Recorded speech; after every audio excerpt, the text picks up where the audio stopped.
in prayer. Our Heavenly Father, we thank you for another year of research meeting.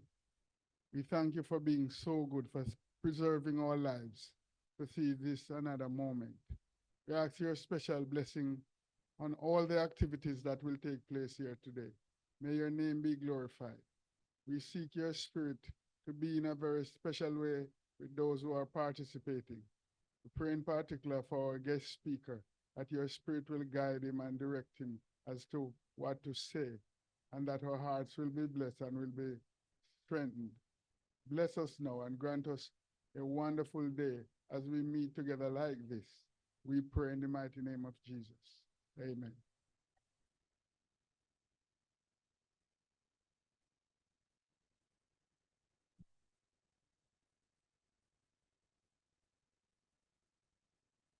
Ladies and gentlemen, please receive the President of the University of the Commonwealth Caribbean, Professor Colin Giles, for the welcome and opening remarks.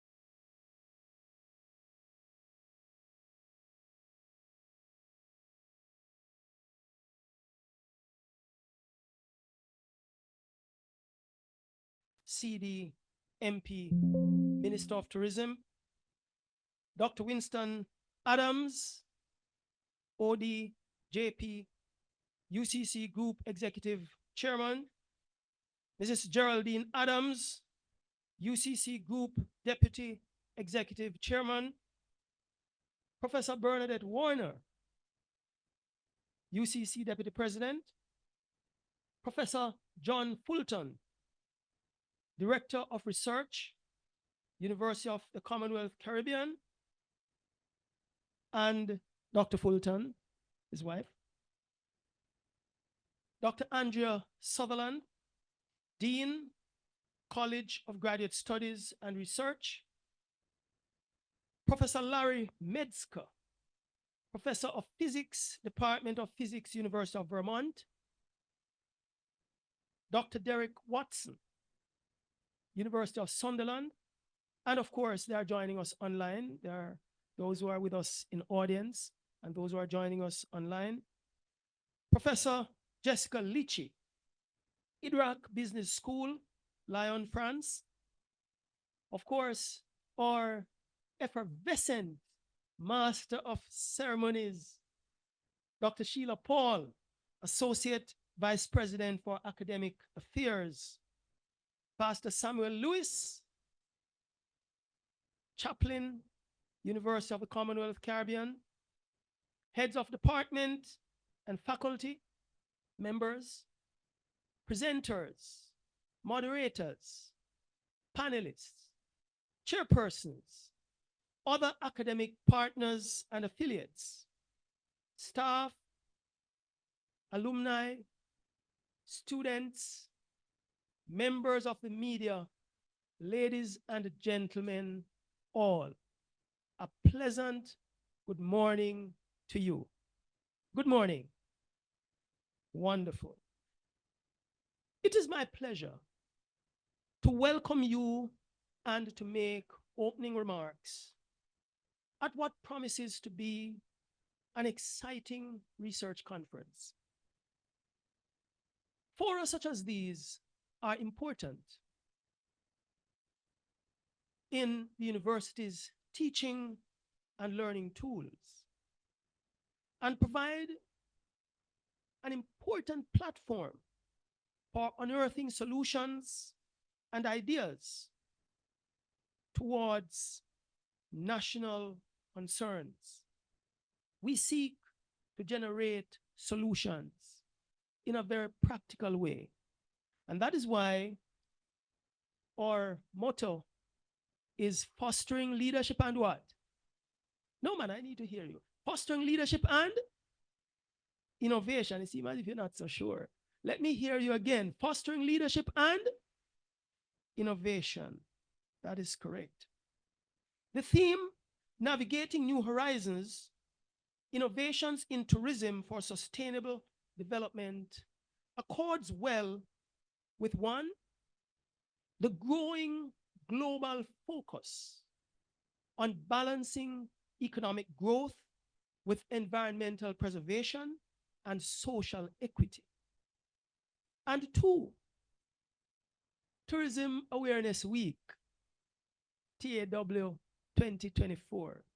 And it is so fitting that during this Tourism Awareness Week, from September 22 to 28, which is being celebrated under the theme, Tourism and Peace, out of many, one love, that we have this academic conference and our keynote speaker being our Honorable Minister with responsibility for tourism in Jamaica. Give him a round of applause.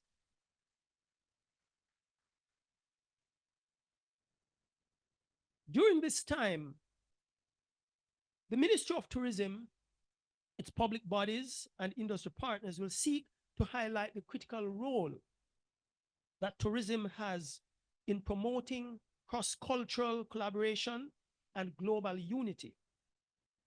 In keeping with the United Nations Tourism Global Theme for World Tourism Day, Tourism and Peace.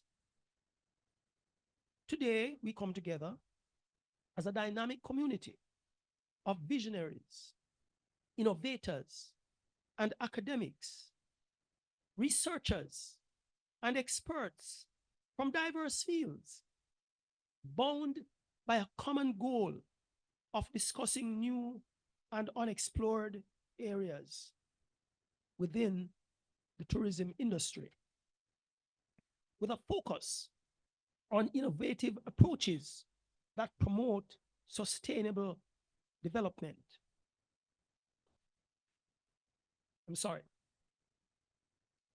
The concept of navigating new horizons reflects both the opportunities and responsibilities that we as stakeholders, researchers, policymakers, industry professionals, and educators have in translating future uncertainty into present-day choices. The concept speaks to strengthening the ability to anticipate the future, integrating foresight into the institution's culture, and providing insights on possible disruptions and opportunities, thus enhancing the decision-making process. The interaction between innovations in tourism and sustainable development has become a recent talking point, giving rise to the concept of sustainable tourism, an approach that considers the long-term effects of tourism on the environment, culture, and communities, ensuring that the benefits are equitably distributed and the negative impacts are minimized. According to a forecast from the World Travel and Tourism Council, WTTC, the tourism industry is poised for remarkable expansion in the coming decade. The report notes that within the global context, tourism has played a vital role in connecting cultures, driving economies, and supporting mutual understanding across borders. However, if not managed properly, this growth and projected expansion could take place within a context of growing global challenges, such as climate change, biodiversity loss, socio-cultural impacts of mass tourism, and economic inequality. So we see that tourism cannot be separate from sustainable development, a key principle of improving human and economic growth while protecting the environment and social systems that support local economies. tourism must play an even more critical role in sustainable development, and a paradigm shift in the industry's approach is imperative for its continued adaptation and success as an important strategy for increasing economic growth, creating jobs, improving food security, and alleviating poverty.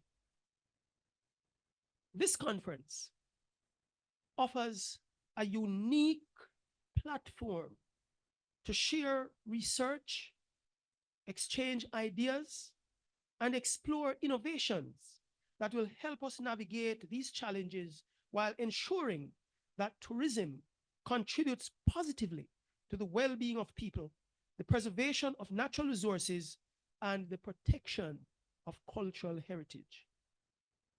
Therefore, innovation in tourism must be more than just developing new technologies or practices.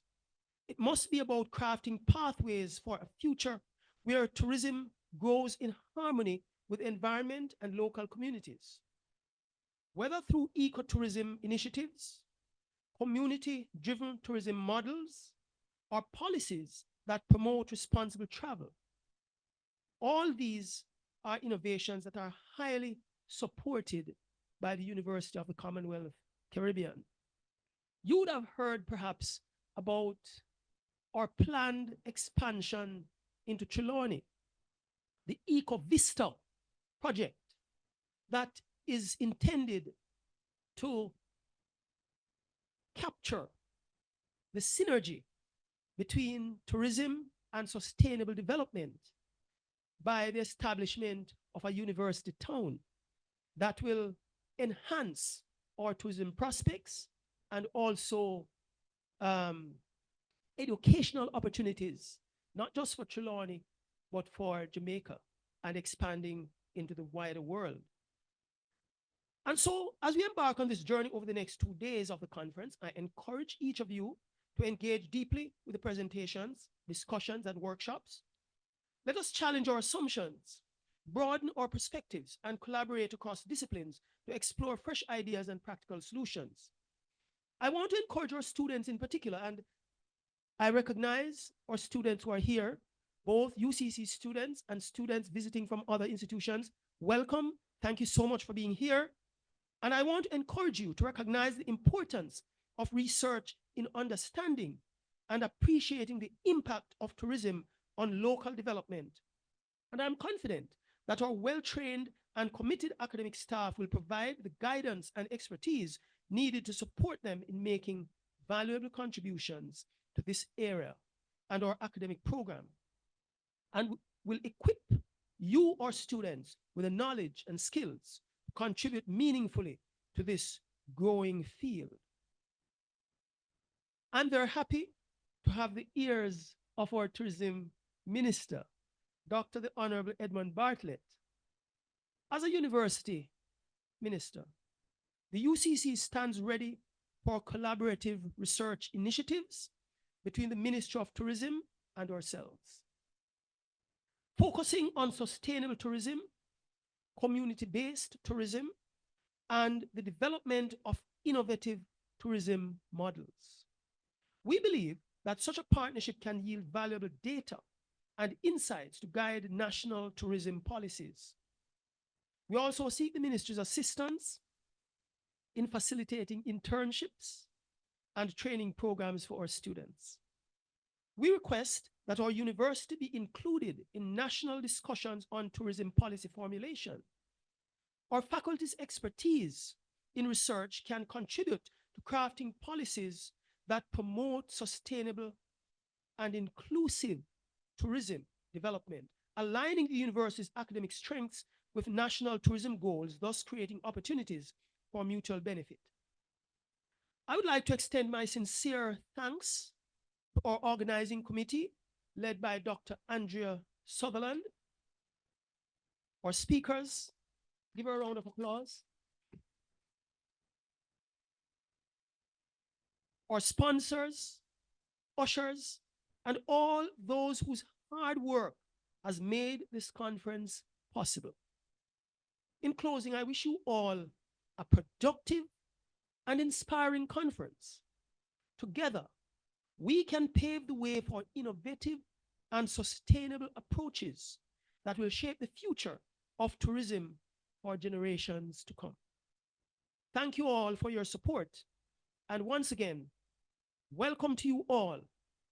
And I look forward to you having a rewarding experience over these 2 days. Thank you.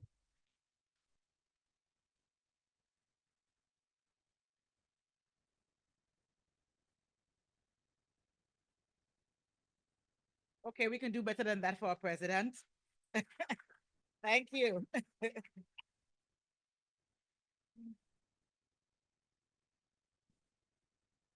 Ladies and gentlemen, today's keynote presentation will be delivered by Dr.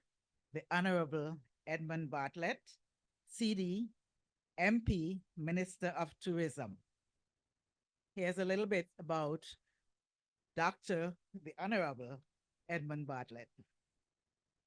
Dr. the Honourable Edmund Bartlett is a transformative leader globally and globally recognized for his expertise in tourism and politics.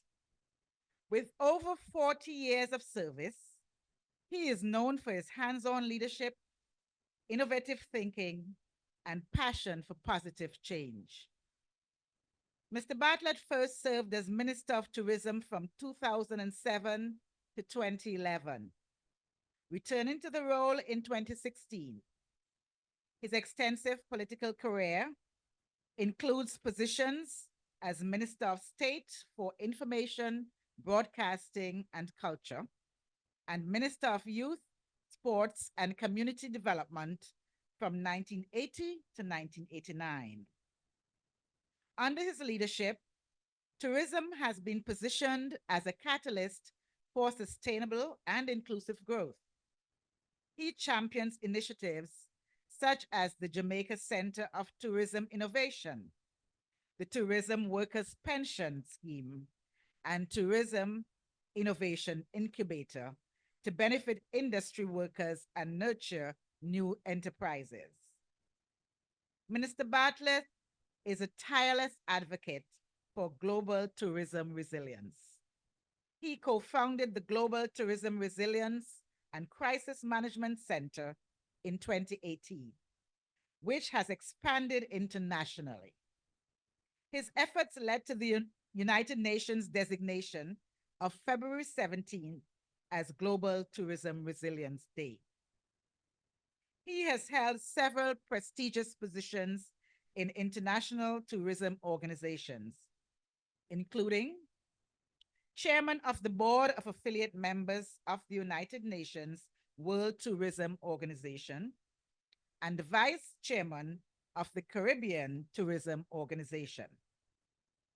Mr. Bartlett's work has earned him numerous awards, including the World Travel Awards, World's Leading Personality Award in 2016, the Caribbean Tourism Minister of the Year in 2017, the Goosey Peace Prize Award in 2020, induction into the Global Tourism Hall of Fame in 2022. Under his leadership, Jamaica received multiple World Travel Awards, including Caribbean's leading destination and world's leading family destination. Minister Bartlett co-edited Tourism, Resilience, and Recovery for Global Sustainability and Development, Navigating COVID-19 and the Future, the first book on tourism resilience published in 2022. Beyond his ministerial duties, he champions education, skills training, and job creation in his constituency of East Central St. James. He has created scholarships for students and teachers and worked to improve the welfare of the elderly and disabled. Minister Bartlett has been married for 50 years, has one child and 2 grandchildren. His passions include cricket, dominoes, and won't you believe it, dancing. Please welcome Dr. the Honorable Edmund Bartlett, CD, MP, and Minister of Tourism.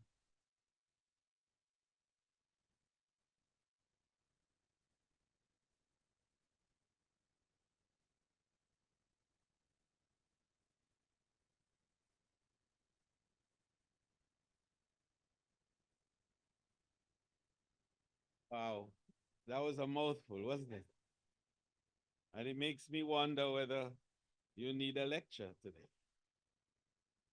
But I'd like to, of course, begin by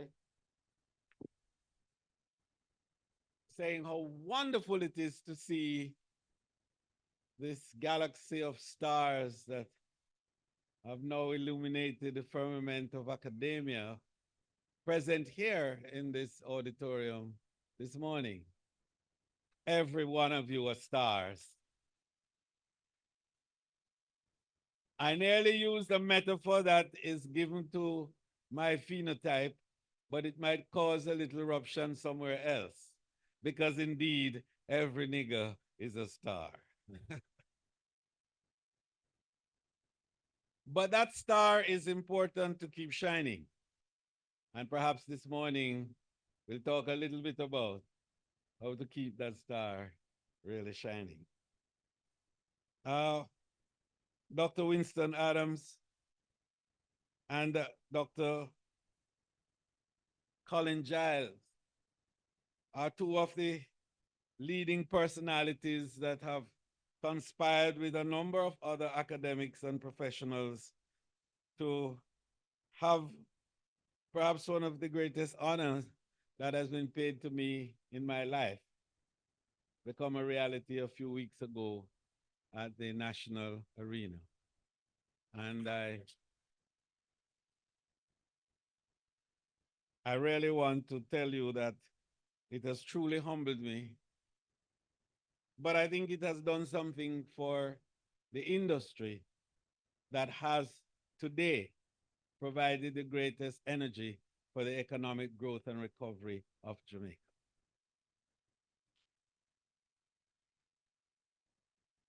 Because if I'm allowed to be just indulgent for half a second, and it's no more, is that what this has done is to help to mainstream tourism and to put it in a different space in people's mind.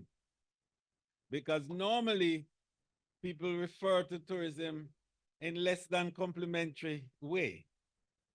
And when I was a student at another place, a great place, and a really fabulous place, tourism was aligned to another synonym which I don't speak about in polite company. But to see how that very tourism has now become a driving force, not just in the broad economic development, but in social development and in the creation of new and exciting communities, and have now become part of what enables not just livelihood now, but for lively living, which is so much more important. So that the communities that have embraced tourism across Jamaica are regarded as the most flourishing and commercially exciting places to be: Ocho Rios, Montego Bay, Negril, just to name three. And then when you come on the South Coast, Treasure Beach and the areas around create a new allurement and excitement. But what it does is to create a new hope and a new direction and a new opportunity. So I just wanted to preface my comments to you by acknowledging this galaxy of professional leaders that have been assembled here today, the names of whom I know Professor Giles has enumerated so very eloquently and well in his opening remark. I just want to associate myself with those introductions. And I want to indicate that this is Tourism Week, and it is so appropriate that academia should be inserted in the observation of tourism activity, and that a discussion on research and development and innovation should be a feature of that experience. And another little piece of selfish indulgence, perhaps just a little tiny, tiny piece, is that I leave you today to go all the way to Tbilisi in Georgia to be the inspirational speaker for World Tourism Day.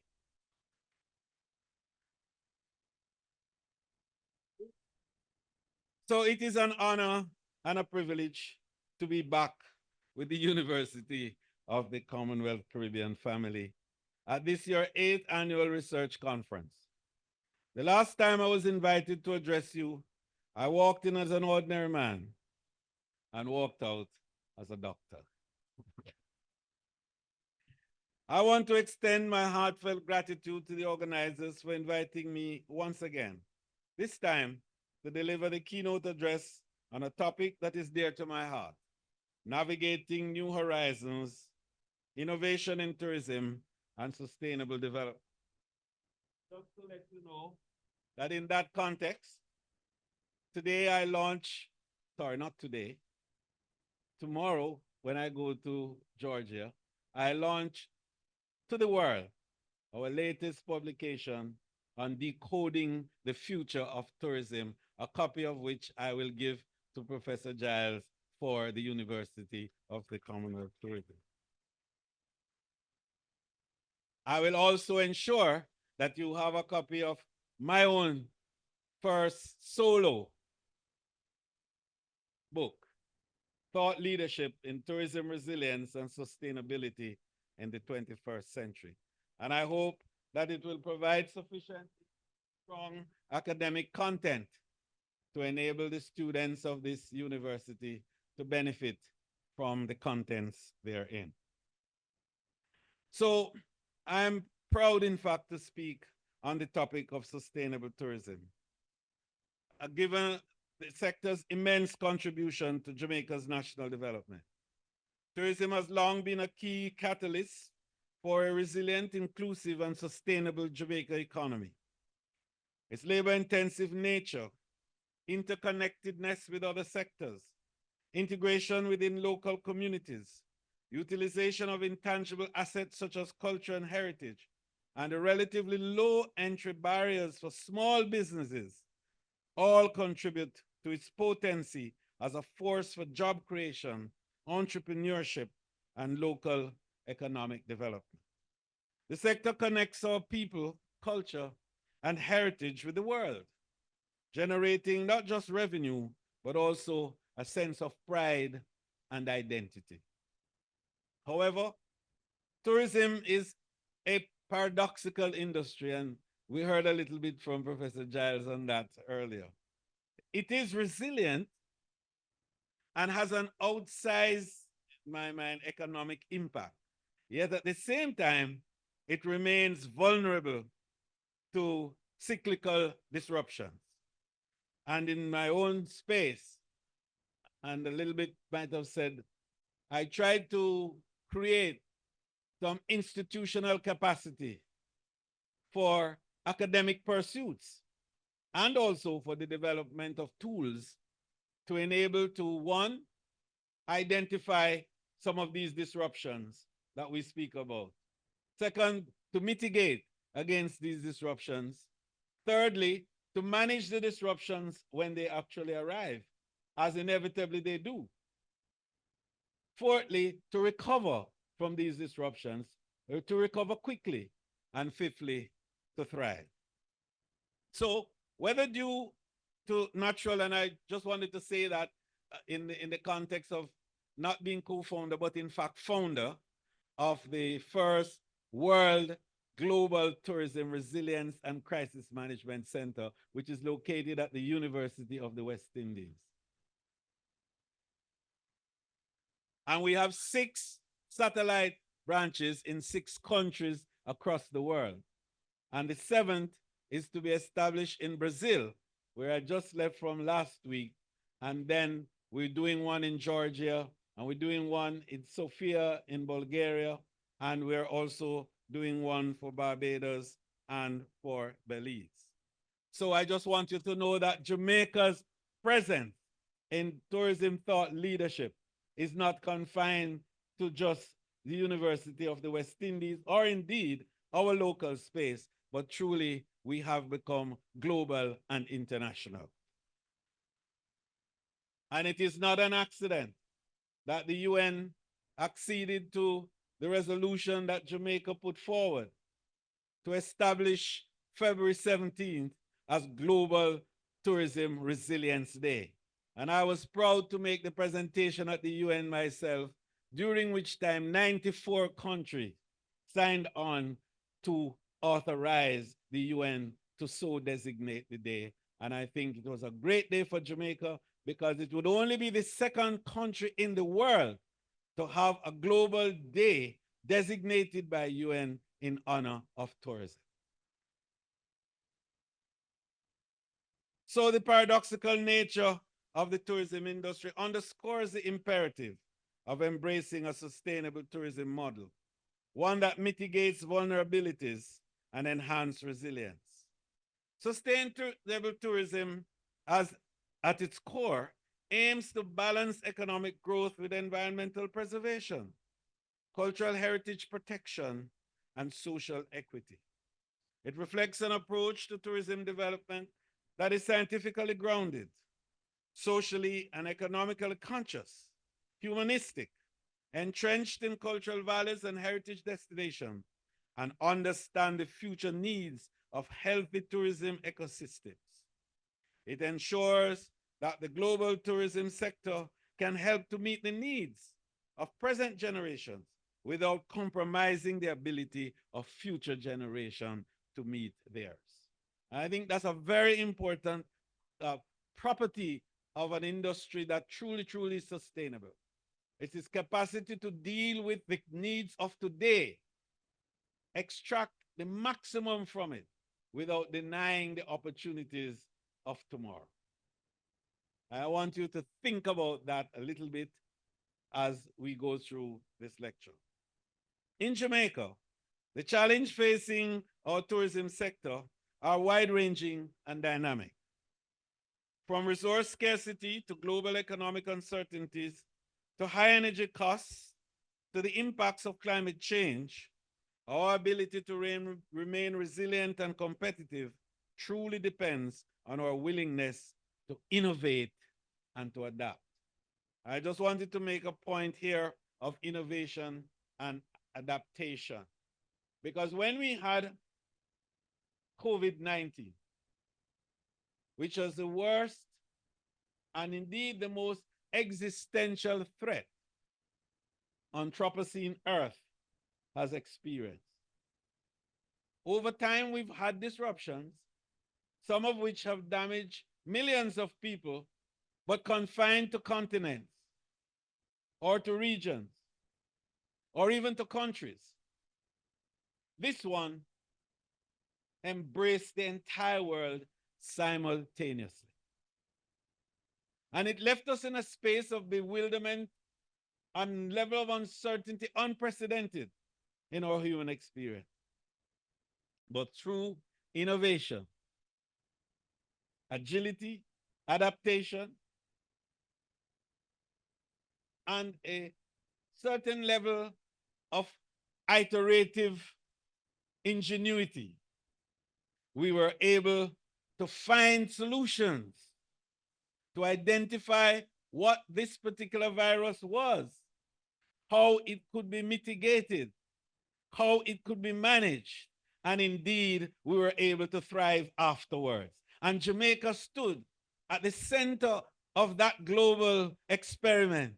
And we came out as a small country, not just recovering, but being stronger and better than we were when COVID began. And tourism led the way, because we were able to provide Jamaica with 9 consecutive quarters of economic growth because we grew. And we grew because we innovated. And we established something that the world came to embrace.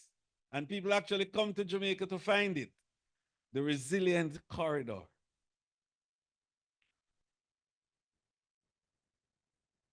And the resilient corridor, so for some, was a physical place. It might have been, but it was a great bit of storytelling too.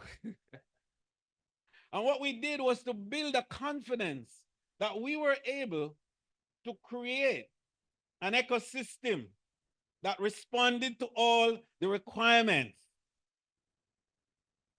to manage COVID.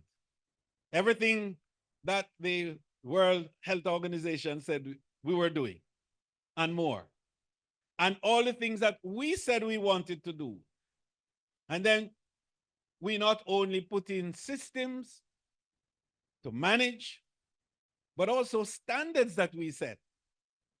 And we also provided people with a sense that we could truly be together apart. And then tourism doesn't like that, you know, because we are people who like to be with people. And so we wanted to get rid of quickly this notion that you should be together apart. They say you could be, but you shouldn't be. And that's why the resilient corridor was established. And within that corridor, we were able to boast a less than 1% infection rate throughout, and we welcomed 1 million visitors in the first year after COVID. And since then, everywhere I go, people ask me, how did you do it? And that we married 140 couples across the world virtually at Laughing Waters. And I was the MC. And the whole idea is that, yes, you're married virtually, so after COVID, come now and visit us physically and celebrate your honeymoon.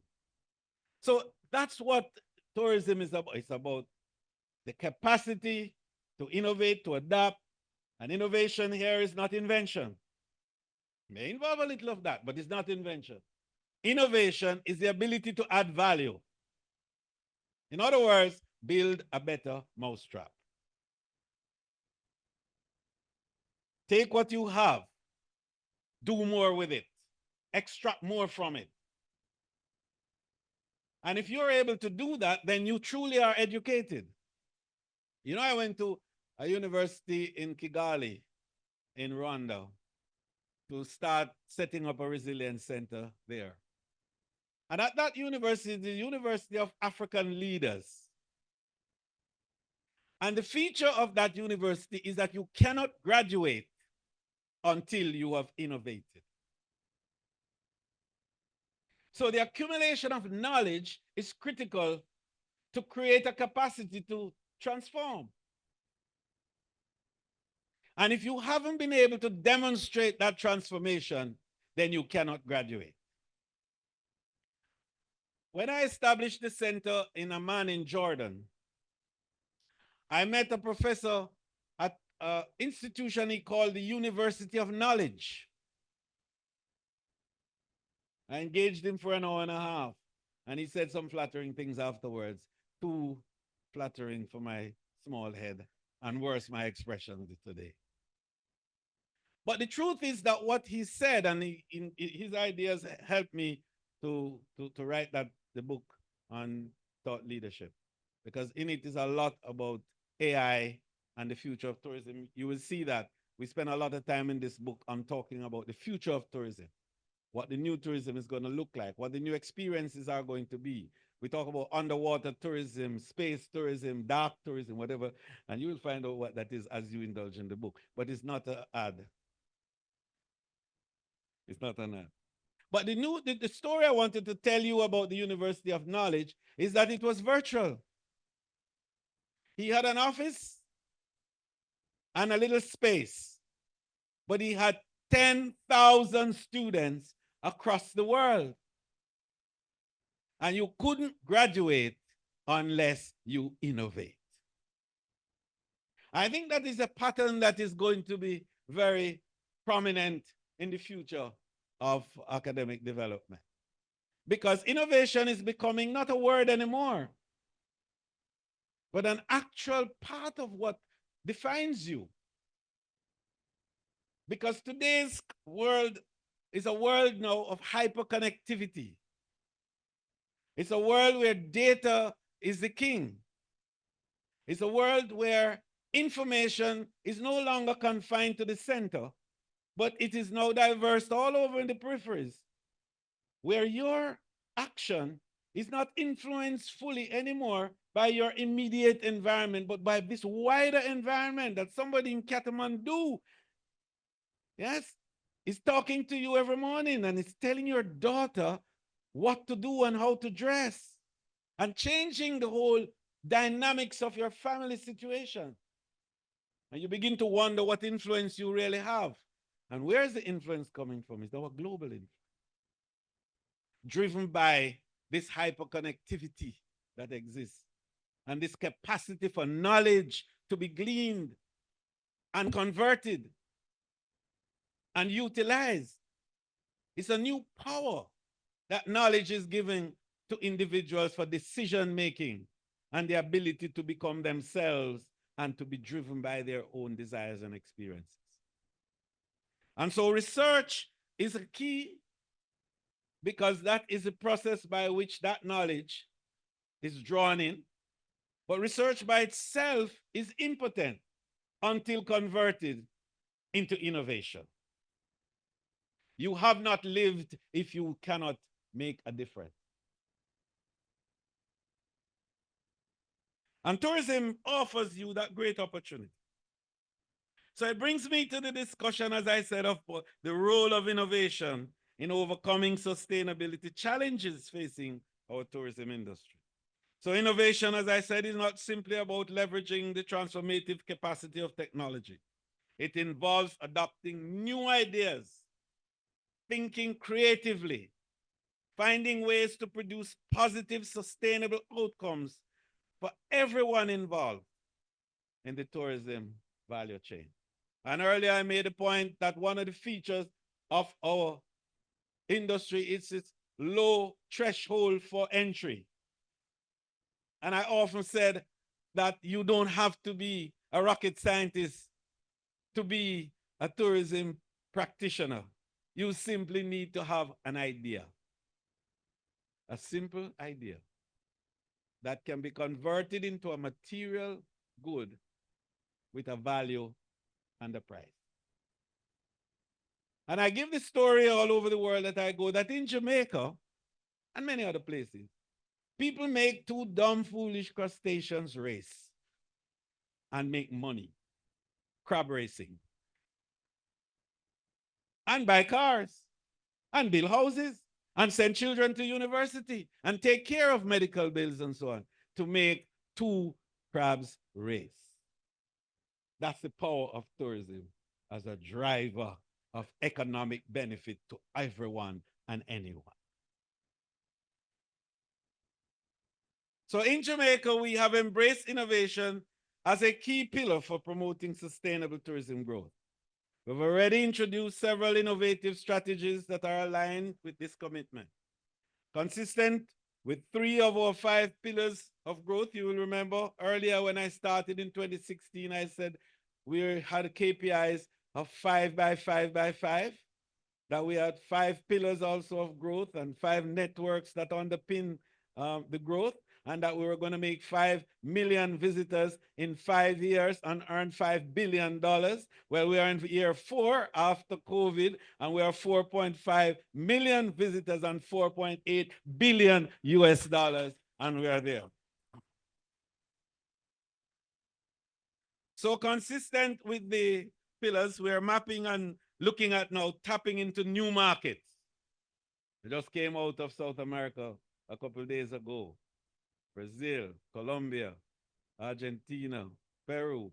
We have new flights to come from Lima, Peru, starting December 1 with LATAM, which connects with much of South America.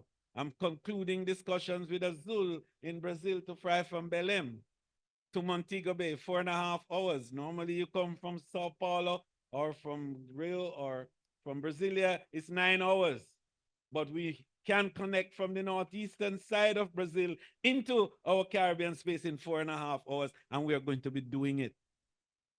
We're talking with GOL to connect with the big cities I just mentioned in the south, Rio and so on, through Bogota into Montego Bay with Avianca. That will also be connecting with Emirates coming out of Dubai, that will be connecting with cities out of India, where we are going on a road show in November. that is about innovation and new markets.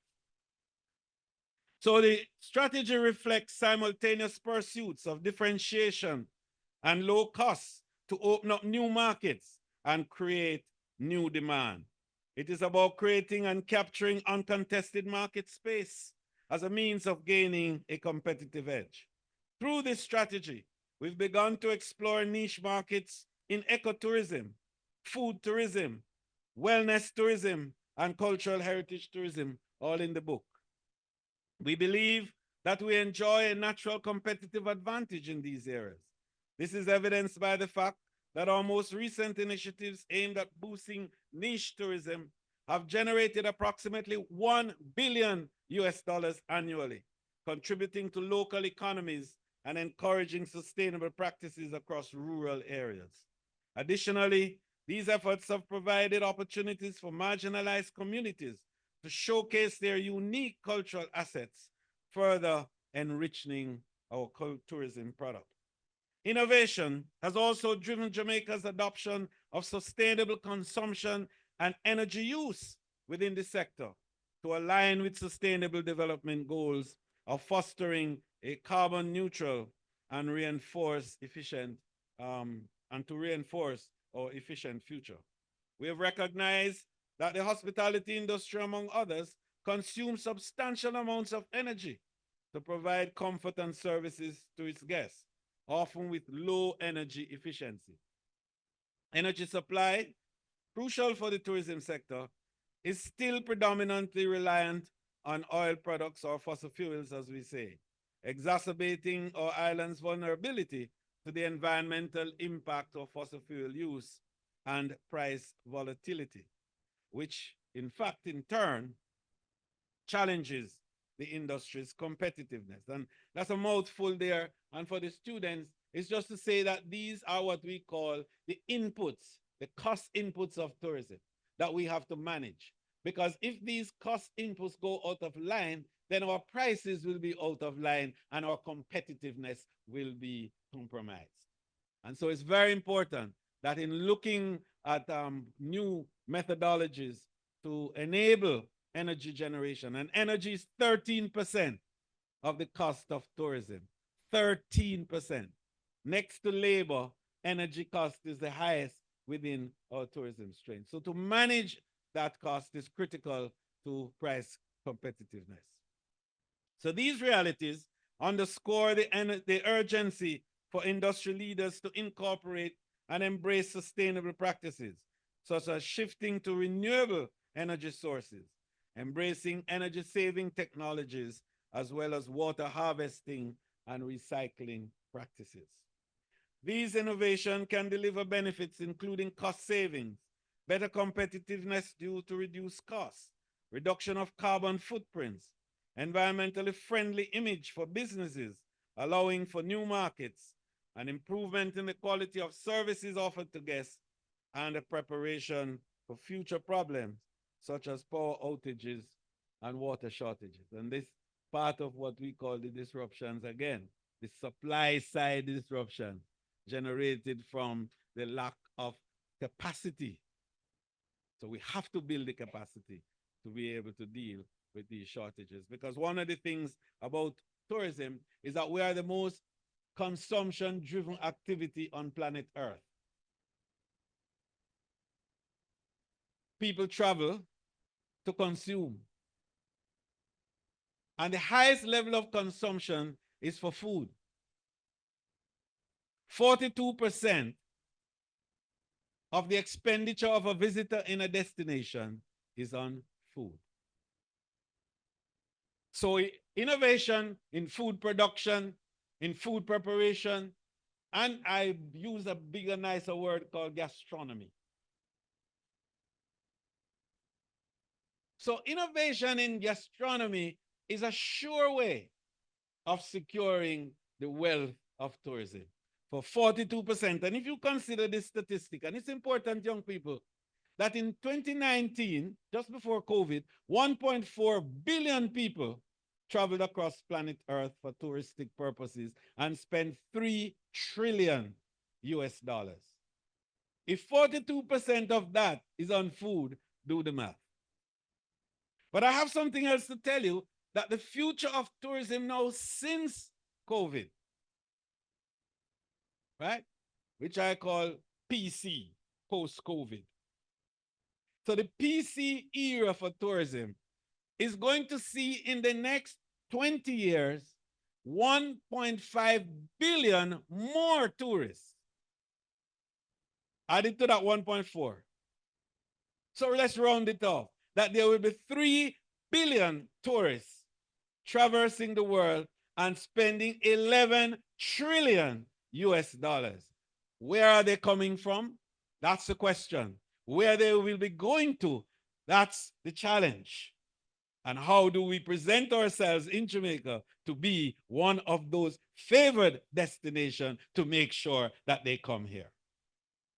And so that's the challenge for our young people. So far, our investment in renewable energy technologies have been over 25% of the country's tourism establishments incorporating solar power system. I'm just making the point to you that we are doing it, that we have brought in some 20% renewable within the tourism sector already. A number of the hotels have gone solar, as you know, and they are using other renewables as we go along to reduce the carbon emissions. And the projection is to reduce that carbon emission by 20,000 metric tons annually. And I want the young people to put that number in your head. Because if we're talking about sustainability and sustainable development and dealing with the issue of carbon as being the elephant in the room, insofar as climate change is concerned, reduction of carbon emissions is at the heart and center of it all. And a commitment on our part for tourism of 20,000 metric tons annually is important. So moreover, water conservation initiatives implemented in major hotel chains have reduced water usage by up to 40%, demonstrating how small shifts in operational practices can produce significant environmental benefits. Our commitment to innovation is further exemplified by the establishment of the Global Tourism Resilience and Crisis Management Center. I spoke to you about that earlier. This center, which is headquartered here in Jamaica, has positioned us, the country, as a leader in global tourism resilience, particularly in the face of disruptions such as natural disasters, pandemics, cybercrimes, and geopolitical shifts. The Global Tourism Resilience and Crisis Management Center plays a crucial role in providing research, risk assessment, and capacity building to support countries all around the world, enabling them to prepare for and recover from crises more effectively and faster. And I did tell you a little bit about that earlier, so I'll skip that detail. But just to indicate to you that part of this innovation and capacity building, institutional capacity building here, is the establishment of the first and only of its kind in the world of tourism, the Jamaica Center for Tourism Innovation. And this is a pathway certification concept which enables competent workers whose horizons are limited by the absence of certification to be certified on the job. So what JCTI does is to go into the workplace, find great cooks that they even call chef, better than who they import from parts of the world, including Luzerne and Spain and anywhere else. Because when they come, we have to teach them. But we can't get the job as sous chef because we don't have the certification. So this is what we're doing, and we have certified 15,000 hotel workers since the origination of the JCTI 5 years ago. And what that does is to enable mobility within the entity, but more importantly, portability. So that these Jamaican workers are now in demand and they can go anywhere in the world and establish themselves as professionals with certification and attract the kind of remuneration that they should. But this goes a little further in terms of building capacity here. Is that we're looking at how do we now change the labor market arrangements in tourism to professionalize the industry. And this is where academia and the UCC comes in. And when you mention about collaboration, it tickles the cockles of my mind, because that's what I want to see more and more of. Collaborating with you to help to professionalize the industry so that we can change the market, the labor market arrangement, not by legislation, as some people are saying. We don't want to go there to legislate that the worker must be this, and the law says this, and the law says that. What we want to build is a strong labor market arrangement that is based on equity and merit.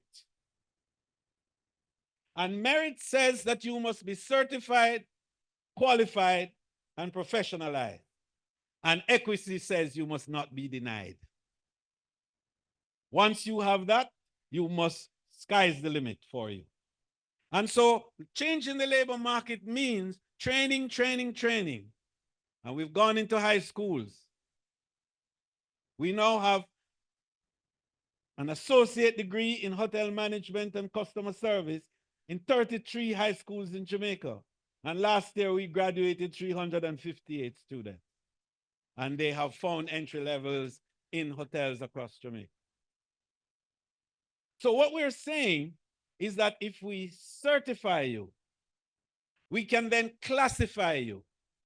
And if we classify you, we can remunerate according to classification. And therein lies the transformation in the tourism labor market. You can't give me a 3-month contract if I'm qualified and certified. You can't shift me around when I'm certified and I'm qualified. And so to add now a social dimension to this, we brought in the revolutionary, only of its kind in the world, Tourism Workers Pension Plan. Jamaica is the only country in the world that has a comprehensive tourism workers pension plan that covers every category of worker and involvement in the tourism industry. It covers the little guy who is a rafter on the Rio Grande. It covers the craft vendors. It covers the security workers at the airport. It covers those who are in the concessionary areas at the airport. It covers the workers all in the hotels. It covers the workers in the attractions. And it covers self-employed people who are taxi drivers and juta drivers and ordinary transportation providers. No other pension plan is as embracing. And just to close on telling you on that score, that so far, in 2.5 years, we have a little over 10,000 members, and $3 billion is in the account for the workers of the industry as we speak. So we have to look at a number of initiatives beyond that. And I would want to talk in half a minute about tourism marketing initiatives, multi-destination tourism, for example. We are in this PC era. We have to look at a new definition of how the market comes together and how we respond. And we have decided that we wanted to embrace something we call the Blue Ocean Strategy. That is where we go to markets that have not been penetrated. We go to areas, you know, the concept of the blue ocean, it's not mine. It, you know, we've read it and we like it and we embrace it. And what it says is that there's a big, deep ocean there where the larger fish are, but few people go. And when you go, you get the big catch. And that's what we're about in Jamaica. We are going for the big fish. We are going to the ocean where the competition is not there. What you need for is co-petition. That's a nice new word. And it's coined by us, by the way, in Jamaica. It's called the Bartlett word, I'm told. Co-petition. And that is where you compete rather than compete. And the concept of that is the sharing of ideas and best practices enriches each individual and creates a bigger and stronger group. Because the quality of the group is a function of the efficiency of the individual in the group. Weak links make weak chains. And weak chains make weaker buildings. So we want to build the capacity of each to be able to add value to all. As they say in another style, that a rising tide lifts all vessels. So multi-destination tourism is a concept which we have been promoting here in Jamaica, and 4 countries are working together around this: Cuba, Jamaica, Dominican Republic, and Mexico at the Yucatan Peninsula side. And the whole idea is, how do you harmonize policies and programs? How do you enable visitor facilitation through rationalizing certain type of policies? How do you create a single visa regime that enables a visitor to come into one destination and have access to 2 or 3? How do you enable the new tourists, that 1.5 billion I spoke about, who are coming now from Azerbaijan and Uzbekistan and Kathmandu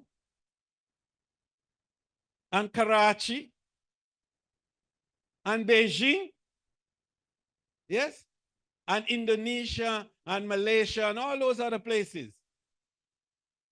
How do you enable them to come in when they have 3 weeks of holiday, to not be bored in a single destination, especially small island states like ours? And some of our islands in the Caribbean, you can drive them out in half an hour. So multi-destination allows them to have multiple experiences within our Caribbean space with a single package and a cost effectiveness that is undeniable. And so we've been working through that, but it calls for a level of ambition on the part of our government. It's a political ambition to enable that to happen, because we have to stop thinking about territorialism now, nationalism and sovereignty and all of that, and to sort of infuse that and integrate that in a broader and a deeper reality. That we are one country, separated only by some miles of water. But we are one people under God, with the same ambition and the same drive for prosperity and growth and development. And that if we collaborate and work together, and if we share knowledge and best practices, and if we understand what it is to convert knowledge into material goods and services that have a value and a price, then sustainability will be ours and the future will be bright. I invite you to spend the next few days as you reflecting on some of these thoughts and to how we can, in our own way, through knowledge, add value. Thank you.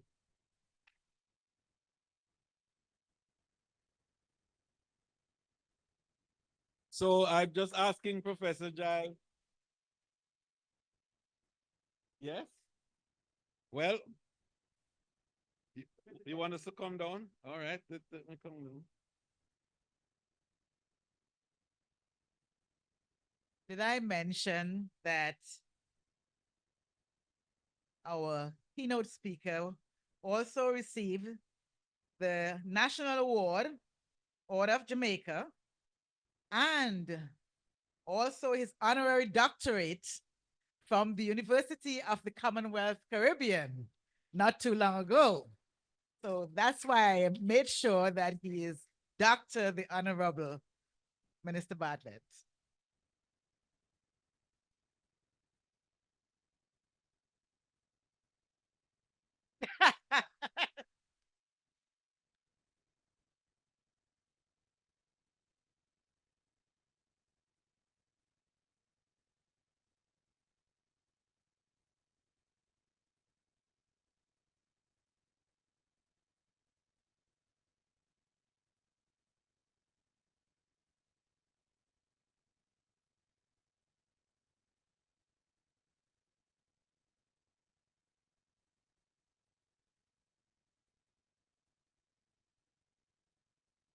I just want to say that when we launch this in Georgia on Thursday, this book is going to be translated in many languages, and it will be used by UN Tourism as one of their standard texts across the world. And that is a little bit of, there's no e-version yet, because you need to buy a few copies. Thank you so much, Minister. Thank you so much. And we look forward to incorporating information from these texts in our curriculum. Thank you so much. Thank you. And you will forgive me?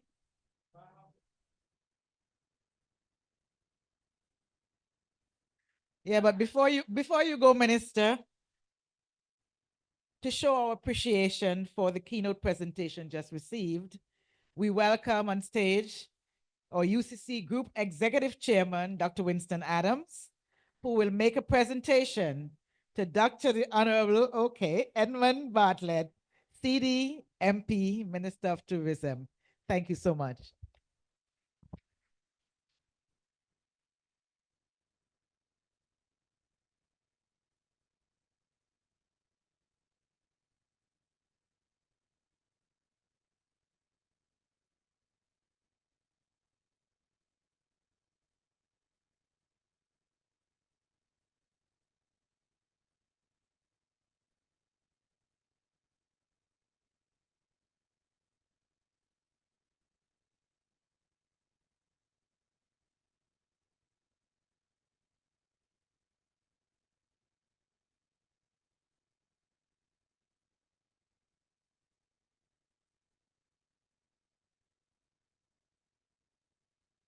Okay, don't leave yet. We are now moving into our first session, panel discussion. All right.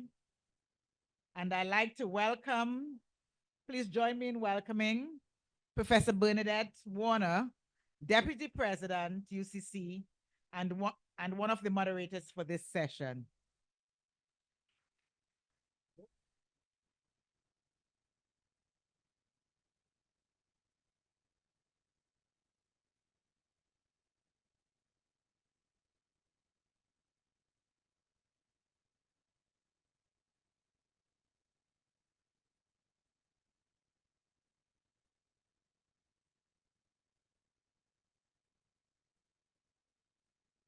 Ladies and gentlemen, it is my pleasure to co-moderate this panel focused on artificial intelligence and tourism. Artificial intelligence is rapidly evolving how we do business, from machine learning breakthroughs, yes?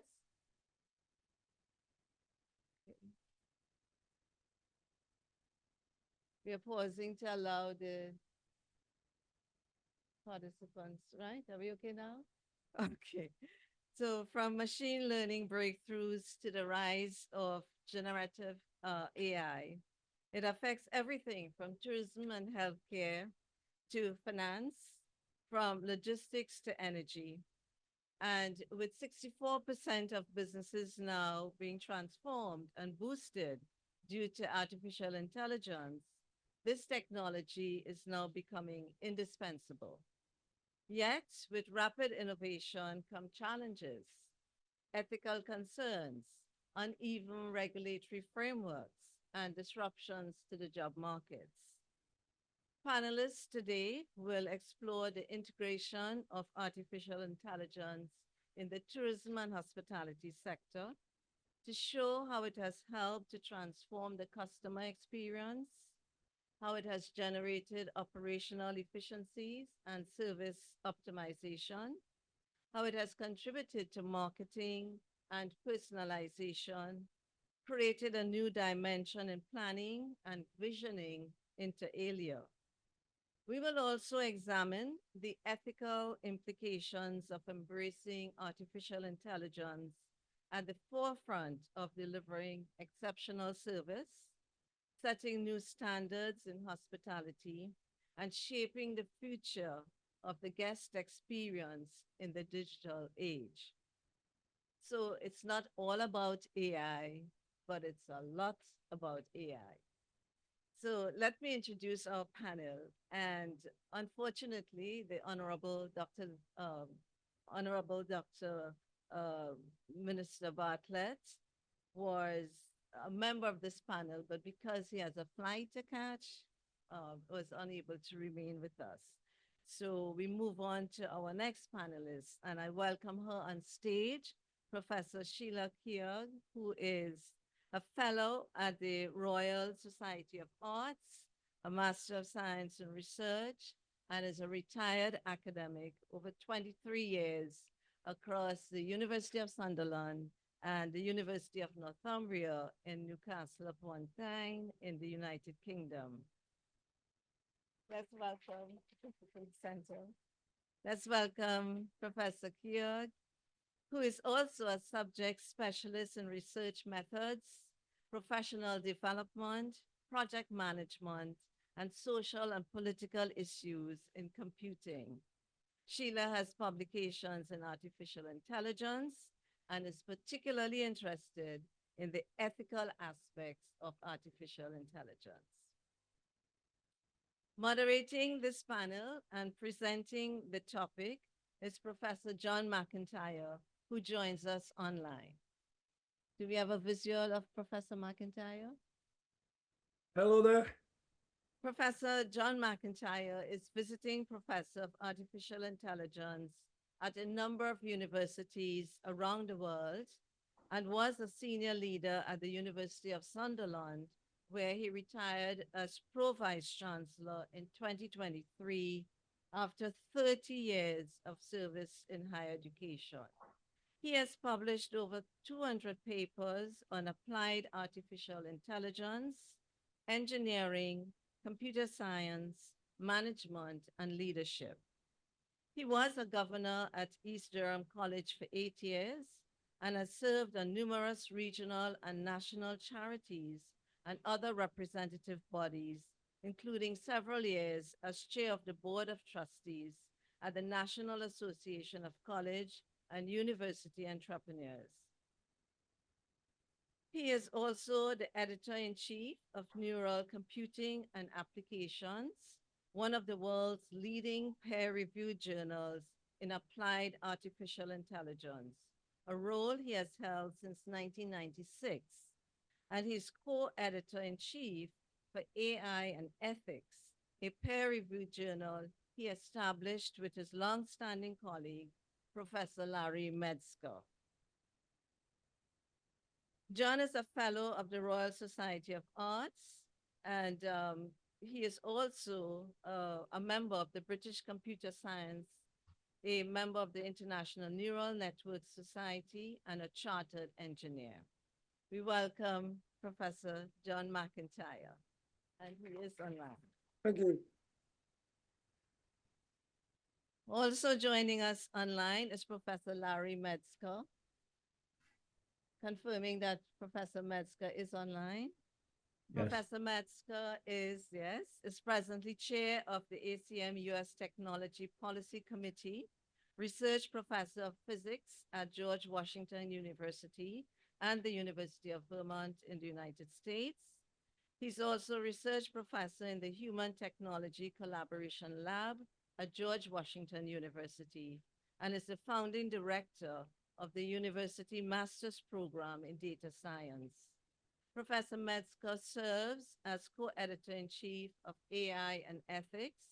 He's associate editor of Neural Computing and Applications and is a policy officer for ACM's Special Interest Group on Artificial Intelligence. He's the author of 4 books and over 100 publications on neural networks and artificial intelligence. We welcome Professor Larry Metzger. Okay. I will share with you briefly the format for this panel. Professor John McIntyre will shortly introduce the topic in the first 10 minutes of the panel discussion. He will then invite Professor Metzger and Professor Keogh, who will deliver their remarks in 5 minutes each. following which Professor McIntyre will moderate the discussion, invite your questions, which we'll be very happy to have. And for the questions, please move to the center of the room where there'll be a microphone so that your questions can be captured both on camera and audio. So it now gives me great pleasure to invite our moderator, Professor John McIntyre, to take the virtual podium. Professor. Thank you very much, Professor Warner, and welcome everyone. It's a great pleasure and privilege to have the opportunity to address you. Can I just check you can hear me okay? Yes. Yeah. John, we are waiting. We are adjusting the volume and the lighting. Can we? Yes. Is the volume adjusted? Yes.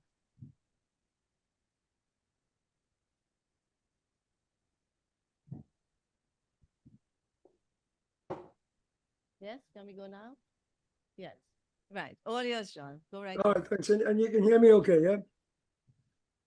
Good, good. All right. Well, welcome everyone, and thanks very much. It's a great honor to be asked to talk to you today. I have a presentation which I'm going to run through very quickly, so I'll just share my screen. Let me know. So apparently I don't have the sharing rights, Bernadette, so I need to be able to share my screen. Please allow Professor McIntyre to share his screen.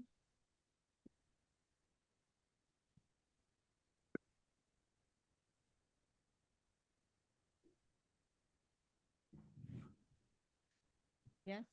Yes. Go right ahead.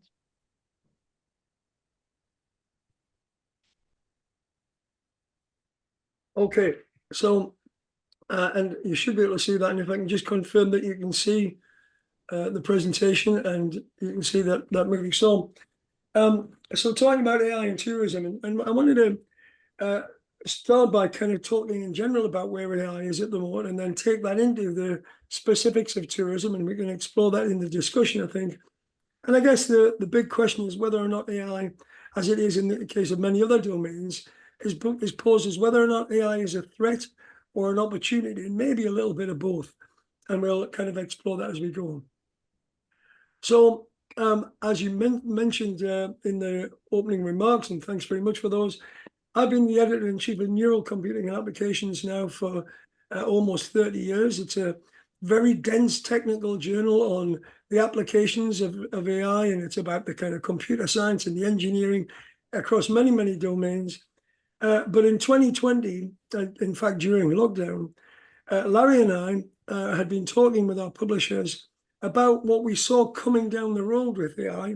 Bear in mind, both Larry and I have very much come from the practitioner end of AI. We're the people who developed and used AI. But we could see that there were big questions coming because of how powerful some of the AI models were becoming and how ubiquitous they are. And that's a set of questions which also applies in tourism, and we'll explore that. And so we established the new journal, AI and Ethics, in 2020, and I'm very pleased to say that's growing well and is really attracting some very interesting work from around the world. And there is no question that we're in the middle of a boom in AI. The AI is booming both from an R&D point of view and a commercialization point of view. And indeed, everyone is now talking about AI, particularly because of the boom of generative AI. And I think Professor Warner mentioned that in her opening remarks. So generative AI is the boom within the boom of AI. And when you look at the huge growth in commercialization of AI, these numbers are incredible, not least because the forecasts have changed and in some cases quintupled in terms of the commercial revenue forecast for AI within 3 years. The graph you see there of the growth, that's the forecast generative AI market size. Remember, generative AI is only one part of AI. And the generative AI forecast now exceeds what was the forecast for the whole of AI within only 3 years of development. So this is very much the boom within the boom.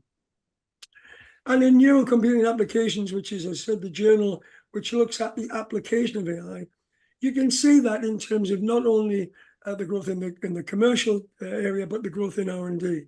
And this number of submissions, of course, I'd like to believe it's because I'm a fantastic editor and it's a great journal, but I think it's because our journal deals with, is riding the wave of, if you like, this massive boom in the application of AI. As we know, AI is all around us and everywhere. And of course, that is bringing some real issues and concerns. You can see here some leading voices talking about the potential threats and risks of AI.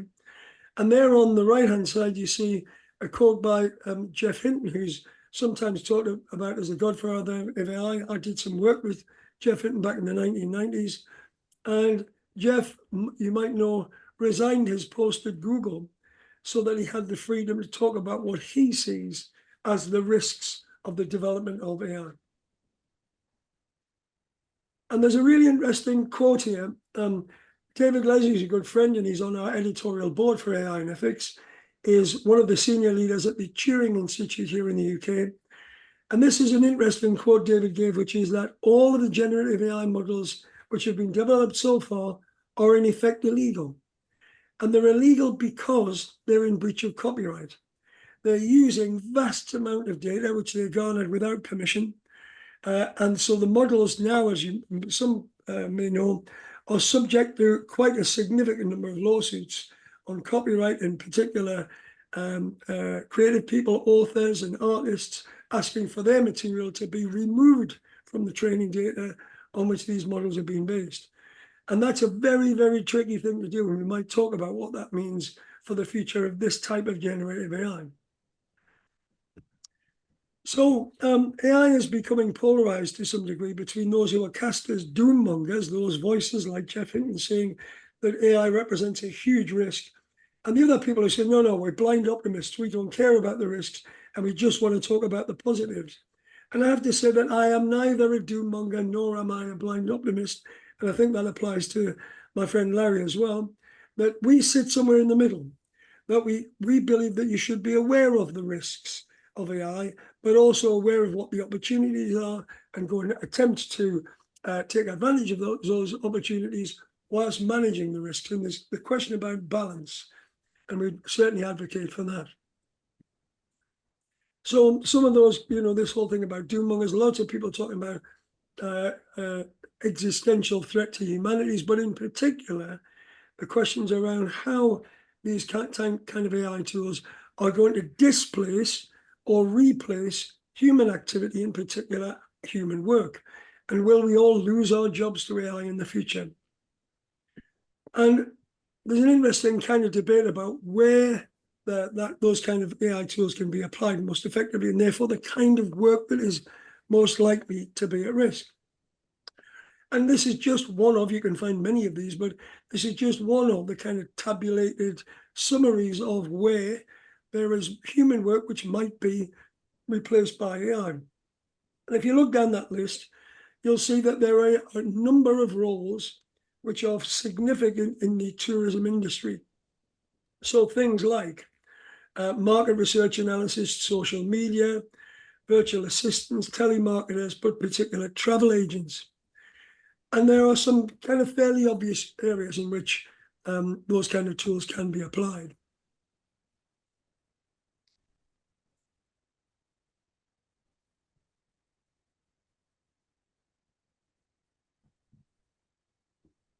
So how is AI affecting tourism now?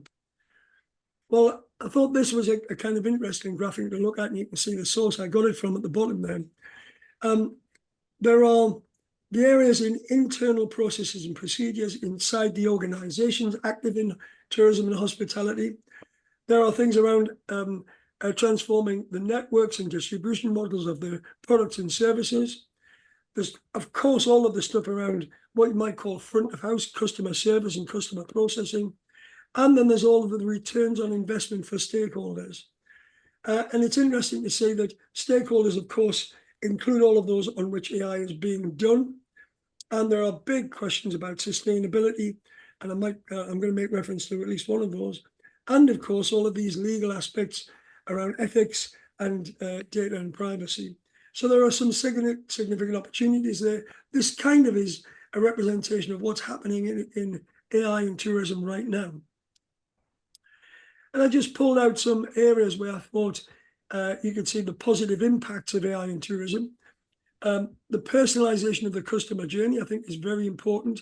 And they are using not generative AI, but largely data mining and machine learning techniques to profile customers and then fit the offer to them. And that, of course, has been in place for quite some while, but it's getting even more significant. The enhanced customer support in using chatbots, which are much smarter than they were 2 years ago because of generative AI. And that support being there 24/7 to keep the customer engaged and keep the customer supported. Again, using not generative AI, but other AI tools for prediction and forecasting of future trends and demands to be able to get ahead of the curve. Price and revenue optimization, which is a big issue in tourism and hospitality, to be able to get the best return for the products and services that you've got. And then, of course, all of that back office stuff, the business efficiencies. And that's where some of the areas of potential risk to jobs is. So they're able to do copywriting and produce advertising material, to do admin functions much more easily using generative AI to do some of the heavy lifting, or definitely some of the areas where there are positive impacts. The other side of that coin is where there are negative impacts. Well, of course, the flip side of those efficiencies is the potential for job losses. And we've got to be open and honest about that. That's already happening in other domains. And in fact, it's already happening in tourism and hospitality. The loss of the human touch in customer interactions. We've all experienced dealing with chatbots, and they can be very useful and very helpful. But sometimes you just got to go past that and have the human interaction. There are what they are referred to sometimes as AI dead zones. So you can imagine that there are destinations or experiences in tourism and hospitality where which aren't using AI or using AI as effectively to those that do, and they lose out, they lose customers and they lose revenue. There are definitely ethical implications which have to be considered. A lot of these AI tools that are available are poorly developed and have not been developed in a way that deals with bias and discrimination. And there are tools which are very, very clearly biased on the basis of gender, ethnicity, and other social factors, and also produce inaccurate outcomes and recommendations sometimes, which can be very harmful and damaging. And so we have to be very clear about managing those risks. And then we talk about sustainability, and I know that environment and sustainability is not only a big thing for Jamaica, but indeed a big developing area for UCC with some exciting new developments in particular. The environmental impact of the computing power needed for these huge AI models is enormous. So huge cooling effects, huge emission effects, and that is a big debating point across the AI world. And that, I think, leads to an interesting question for this research conference, and indeed for UCC as it goes on its journey, around where the opportunities are for UCC to be involved in research in AI and tourism.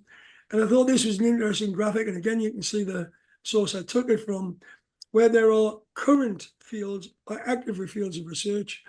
You can see those at the top half of the graphic. But at the bottom, what this paper flags is where there are gaps in research on AI and its impact on tourism. And I really like the ones on the left and right here, the bright sides and the dark sides of value co-creation or value co-destruction. And that is effectively to say there are gaps to show the positive impacts of AI in tourism, but there are also gaps in the research needed to understand the negative impacts of AI on tourism. And indeed, some more work to be done on the impact on the tourist experience.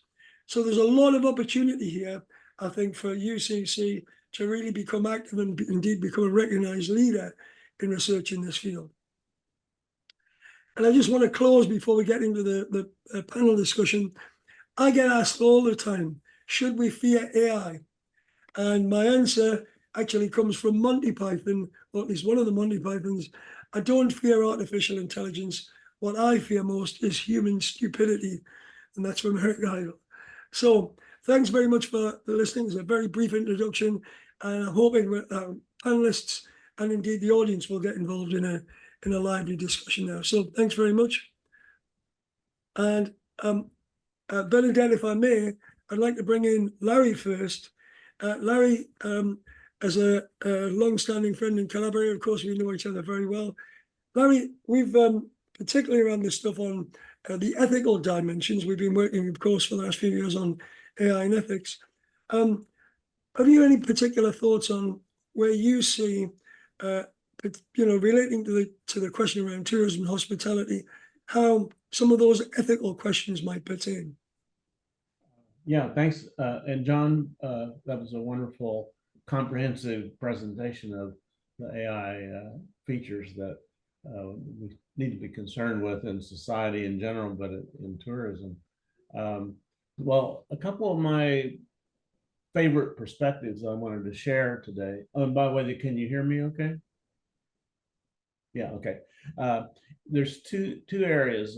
One is I would call AI literacy, and it's the use of AI terminology, and it's often inflated or hyped, and it's getting to the point where there's so many people don't really understand what AI is. So I would really encourage the keynote speaker mentioned about the education system and concern for training people for the future, including AI. So one of those, I think, is learning what AI is and what it isn't, and how to talk about it in a proper way, because otherwise that can lead to doing that leads to confusion and mistakes that impact citizens and tourists. So I think that's an area that really needs to focus. The other one is a new sort of emerging movement in the AI field and in computer sciences, what we call human-centered design and human-centered AI. Ben Schneiderman is the leader in that field, in my opinion. And the idea is when you develop a system or a product, that you keep in mind that this really is for humans. We're not just developing a system to put out there for people to use and misuse, but what are the human aspects that we should keep in mind during developing the requirements for the system or product, and how we design that all the way through that process, thinking about the real needs of people. So humans need to be included in all phases of the development process. And this is important because we're concerned about systems being safe. Safe systems goes beyond AI, but it's also very important in AI. The products and systems need to be safe.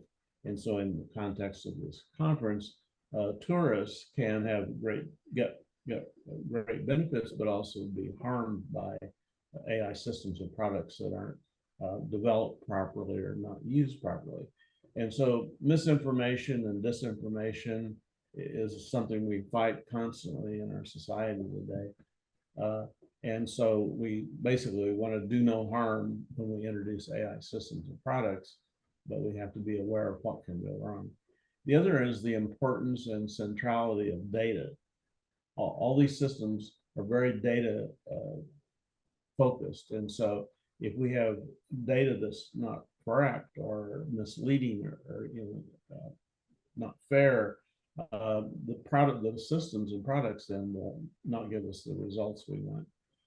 And the other thing, and John mentioned this about automation and AI, the impact on the tourism workforce, have to realize both how we should train our workers for the future of AI and the impact it will have, but also how do we protect our workers so that they're not losing their jobs because of AI and automation, and because they're not really ready for the impact.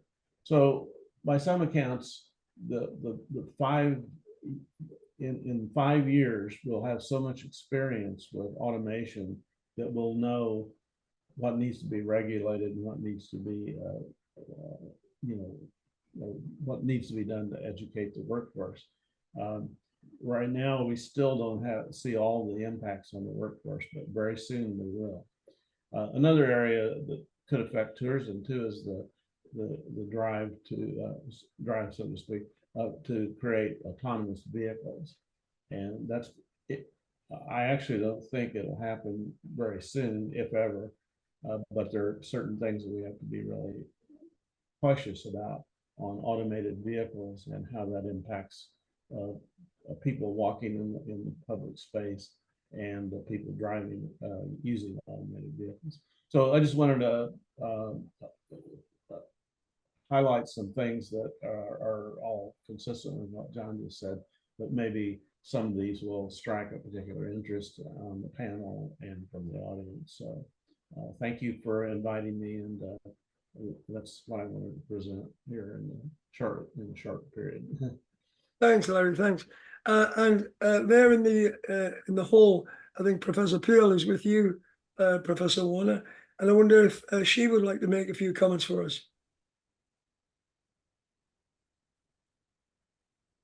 Hi, can you hear me? Okay, I'm not quite used to a mic because I have a very loud voice. So Yeah, we can hear you. We can hear you. And how are you? I'm very well. And Nice to see you. Nice to see you again. Yes. So my interest actually has been in social and political issues in computing. And we've did lots of research over the years into innovations that's come out. And at the moment, I see the traffic light system in terms of AI. So in terms of AI, we're on green, but we've got 1 foot heading towards amber, which will stop us moving forward without much thought. At the moment, AI is exciting and everybody is talking about AI. Even when it's not AI, they call it AI. Mm-hmm. So it's an exciting period to be in. But involved in this AI is a multidisciplinary set of protagonists. So you've got business people, you've got health people, you've got computer people, you've got engineers, you've got all sorts of people who have outcomes and desires from systems, and they're all building the same system. But can we talk to each other? That's another challenge that's always been in existence in every discipline in a university. I equate it to my hairdresser. I've just moved into a new area. It's took me 1.5 years to find a hairdresser I can talk to, because I don't talk hairdressing. They understand hairdressing, they don't understand me. And it's very similar to the AI arena. And because it's exciting, people want outcomes quickly. So you have entrepreneurs who are wanting production to be made of certain things. And at the end, when these outcomes from this AI system is informing the production, whether that production is going to harm people or society is a whole separate thing. And there's been many historical events over the years, over the last 50 years, where things have been produced that have harmed humans, but they have kept them secret from the world because it would cost them money to actually rectify it. So humans have always been expendable at the expense of technology and its innovation. If we go back to the trains, when trains came out, they used to publish the deaths in the newspaper every month of how many people have been killed because of trains. But did they stop the innovation of trains? No, because everybody wanted that. Everybody wanted the benefits from that technology. And one of my sort of areas of interest is professionalism. And what makes a professional in any industry is those who have been highly educated, who are willing to work to benefit the people and society, but not necessarily just for the money. Yeah, it's also the altruistic approach to the discipline. And that's what we need when we're dealing with AI. But then we would need regulations. And I heard John and Larry mention that 5 years' time, 5 years is only tomorrow. It will be on us straight away. In 5 years' time, are we willing to sit down and come up with the regulations that will be favorable to all nations? Yeah, because ethics in one nation may not be ethical behavior in another. Yeah, ethics is not a concrete concept. It's a moving target. Society is not a concrete concept. It's a moving target. If you think about society, it's like a person trying to put their foot in a river twice in the same river. You can't do it. The river moves on too fast. Yeah. And that's where we are with AI. The river is moving on very fast and we're trying to catch up afterwards. And even those who are involved in AI don't understand all of AI. It's such a vast subject. Yeah. It's a bit like the health professionals. So if you look at a paper that came out in the 1960s called The Professionalization of Everyone, they looked at the health professionals. When the health professionals became so needed in society, they were paid a lot of money. And at that point, they can start to hive off all the little bits of their jobs they didn't want to do necessarily and make other professionals. So we produce nurses, we produce chiropractors, we produce all sorts of people, which was once done by one person. Yeah, that was the professional in society. And that's where we're going to be with any profession in the future. It will start to get broken down AI, and then you'll have subspecialists, yeah? And we're going to expect those subspecialists to be professionals, work in an altruistic manner, not just for their own benefit, but for the benefit of the people and for society, yeah? And that's a challenge that we have. And I'm just looking at sort of my notes here. I think I've covered everything because John and Larry have both sort of worked on the ethical side of it. And ethics is massive. And it's, as I say, not a concrete statement. It is a fluid objective. Yeah. So I'll leave you with that. And any questions on that, folks?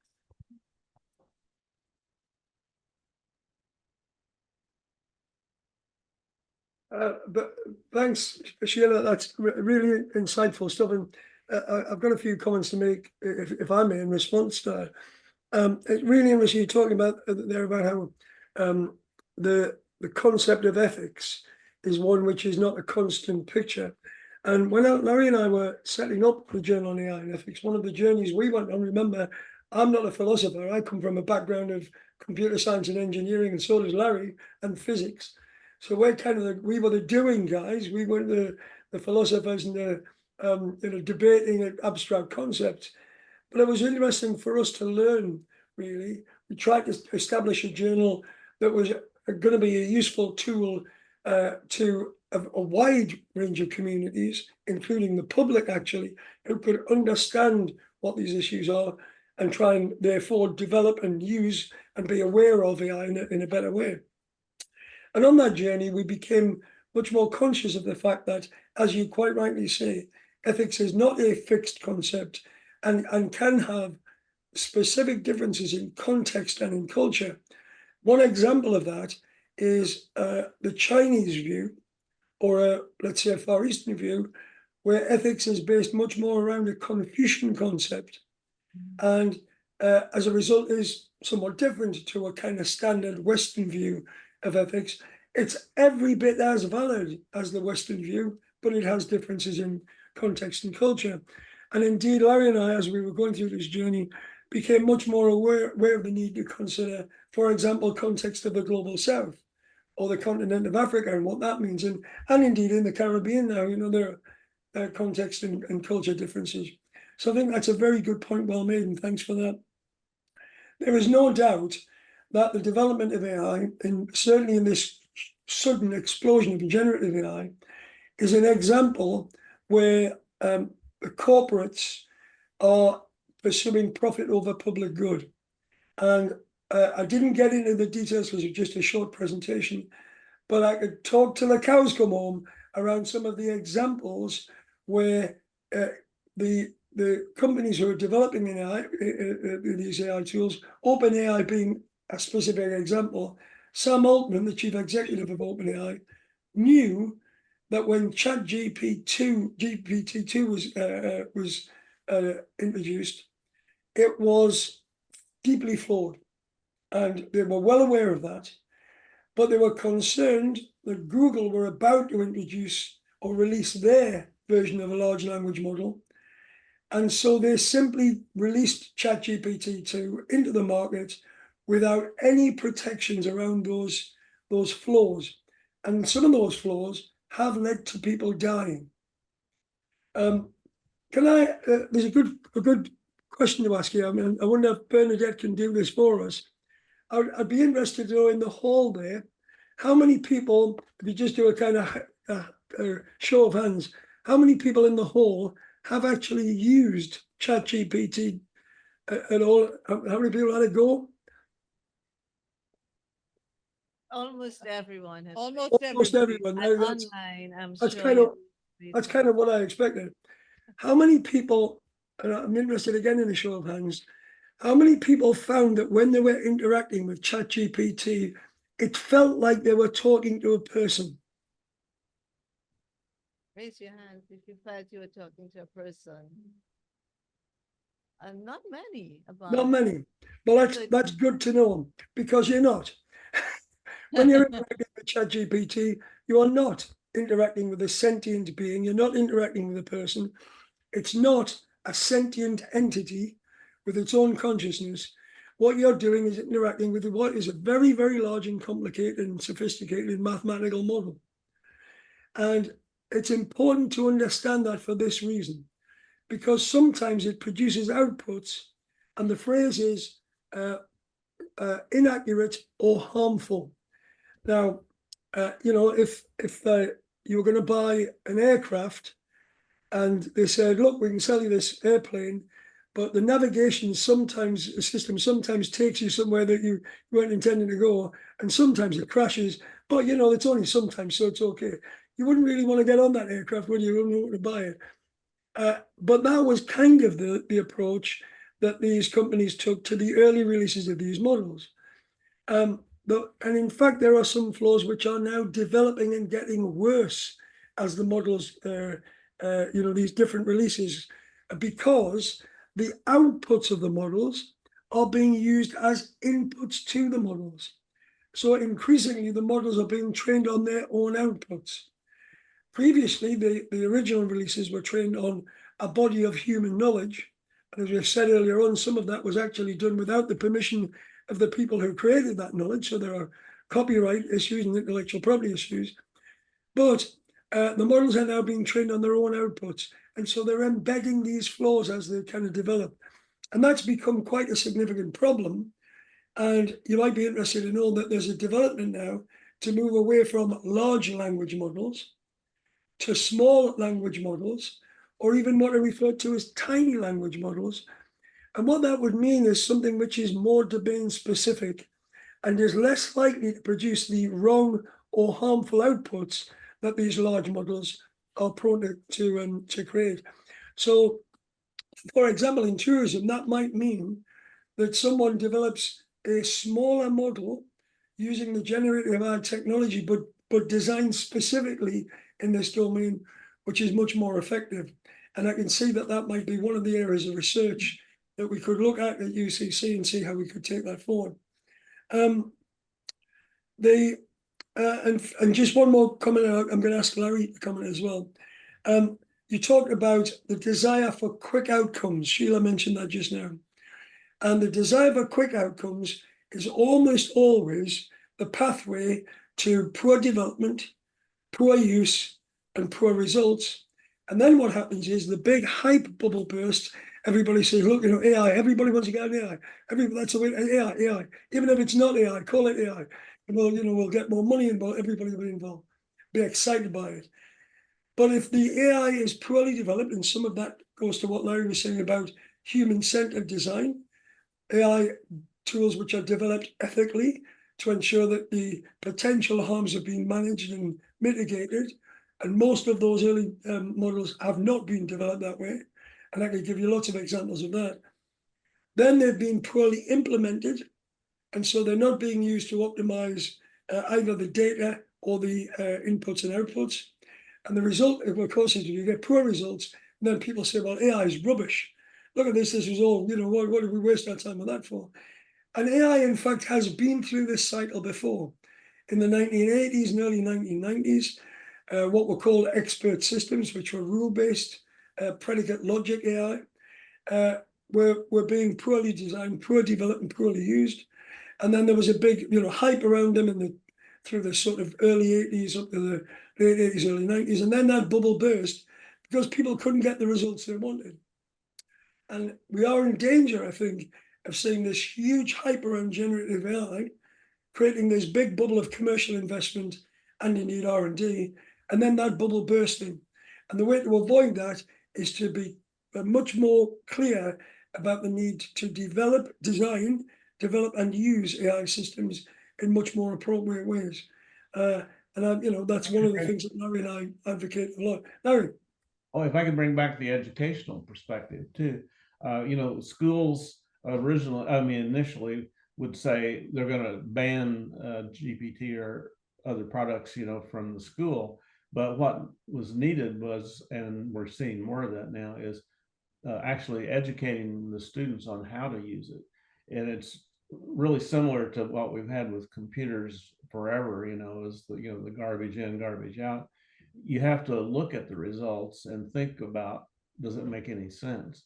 And then go back and actually with GPT, a series of quote unquote conversations with the system to hone in on what you really want to know about and what you want to say. And I think that's just a growing area in education, not resisting it, but actually teaching people how to use it properly. Yeah, absolutely. I'm a big advocate for that. Yeah, Sheila. Well, can I just say something on that? I've obviously been thinking about this presentation the last couple of days and thinking about students and getting their assignment. So the student gets the assignment and their objective for the outcome is sometimes very different to what the academic has as an objective for the outcome. So as an academic, my understanding is that they want to educate the individual, whereas the student, some of the students want to produce an assignment. Yeah, that's the outcome. And there are two very different things to each other. And I think look at the student, and we need to actually incorporate into their first steps the idea of being a professional. So as a student, they are required to actually educate themselves. You can't educate from above. The student has to educate from the inside. So if they use AI, that's okay. But they have to understand they have to be educated through that process and come out the other side as a different person.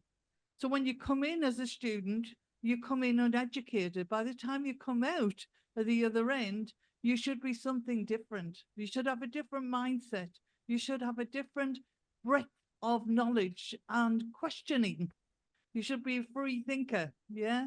If you allow an AI chatbot or whatever to control you, you are not thinking, yeah? Sorry, I just felt I had to say that. No, it's Well, very, Yeah, very, actually, John, while Sheila was speaking, I saw the students scribbling, and I would like to ask now at this point whether you would like to pose any questions to the panel, since they're speaking so directly to some of your concerns. Any questions before the panel continues?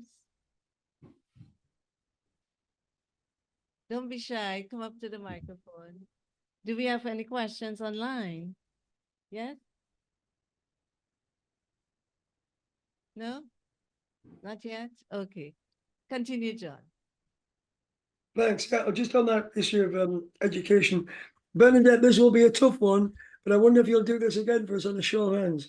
How many students in the hall there have used generative AI to cheat?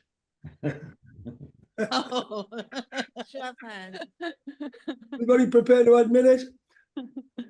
There are no hands going Of up. course not. Of course not. Hands UCC whatsoever. wouldn't do a thing like that.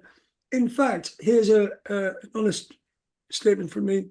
First of all, I think give students around the world, no matter where they come from, the opportunity to cheat, and some will. As Sheila's just pointed out, actually, when you cheat, you're shortchanging yourself because you're losing out on the ability to kind of stretch your mind and stretch your critical thinking and embrace that new knowledge. And of course, the problem is if you use generative AI, you get an assignment, you've got to write a piece, write an essay or something, and you just get generative AI to do it, and you haven't done any work and you haven't really understood it, and you hand it in as your own, first of all, you're cheating because you're passing off the output of the generative AI as your own, and that's wrong. So it's morally wrong. It's educationally a mistake because you miss out on the opportunity to learn and extend yourself. But you also may expose yourself to one other problem. And it goes back to what I was saying about the nature of these models. They're all flawed. And indeed, they're becoming more flawed because they're now being trained on their own outputs. So I'm going to give you one example. Well, I'll give you a couple of examples, actually. One that I love, and Larry said before, there's a lawyer in New York, and he was under time pressure. So he submitted a brief on behalf of his client to a judge in a litigation case. And the judge thought, wow, I must be getting old. Maybe I'm slipping here because I don't know this case law that the lawyer has quoted in the brief. So he goes and does the research on, I've got to find these cases out. And the problem was the case law didn't exist. The generative AI had made it up. And these things are called hallucinations. I think they shouldn't be called hallucinations. They should be called fabrications because they're just made up. And these are outputs which are simply artifacts of the probabilistic and mathematical model. And so all it's doing is fitting words into a sentence.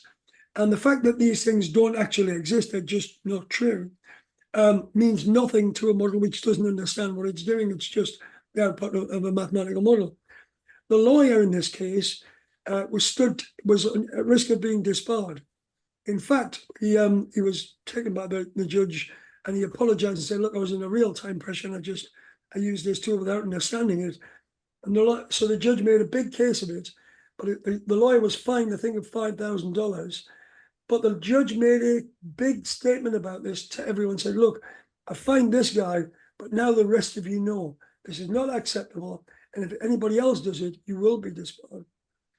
There's a journalist in the UK who writes for The Guardian.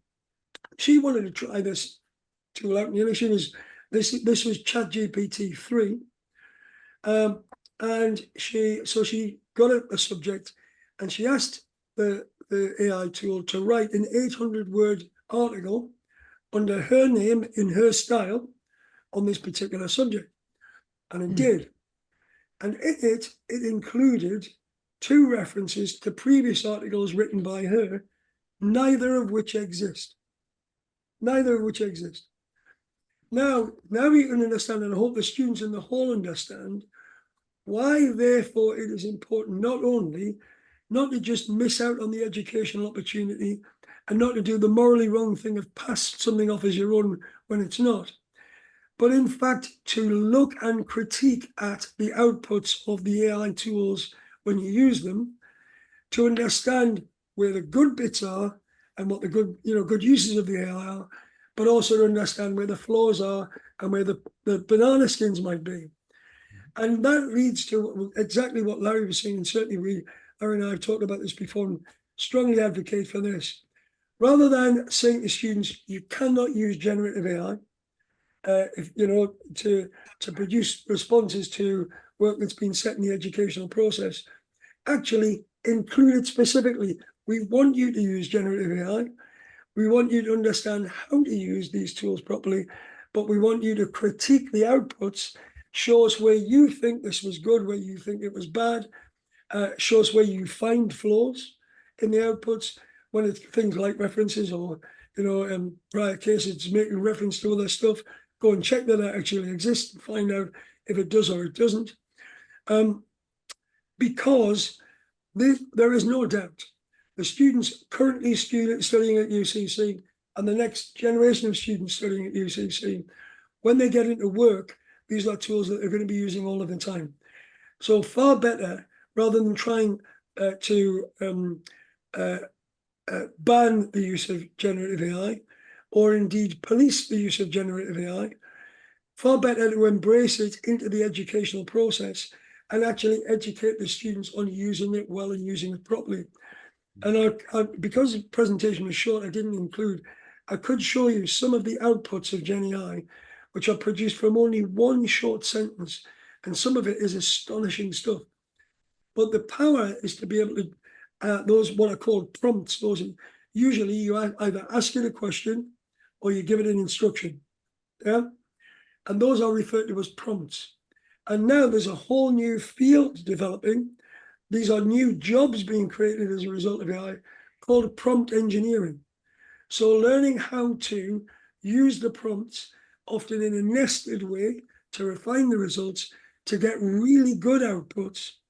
That's a skill that UCC students are going to need to acquire. And I think it would be good for UCC to incorporate those into the educational process. Larry? Well, I want to say too, as educators, we may have to change our ways somewhat.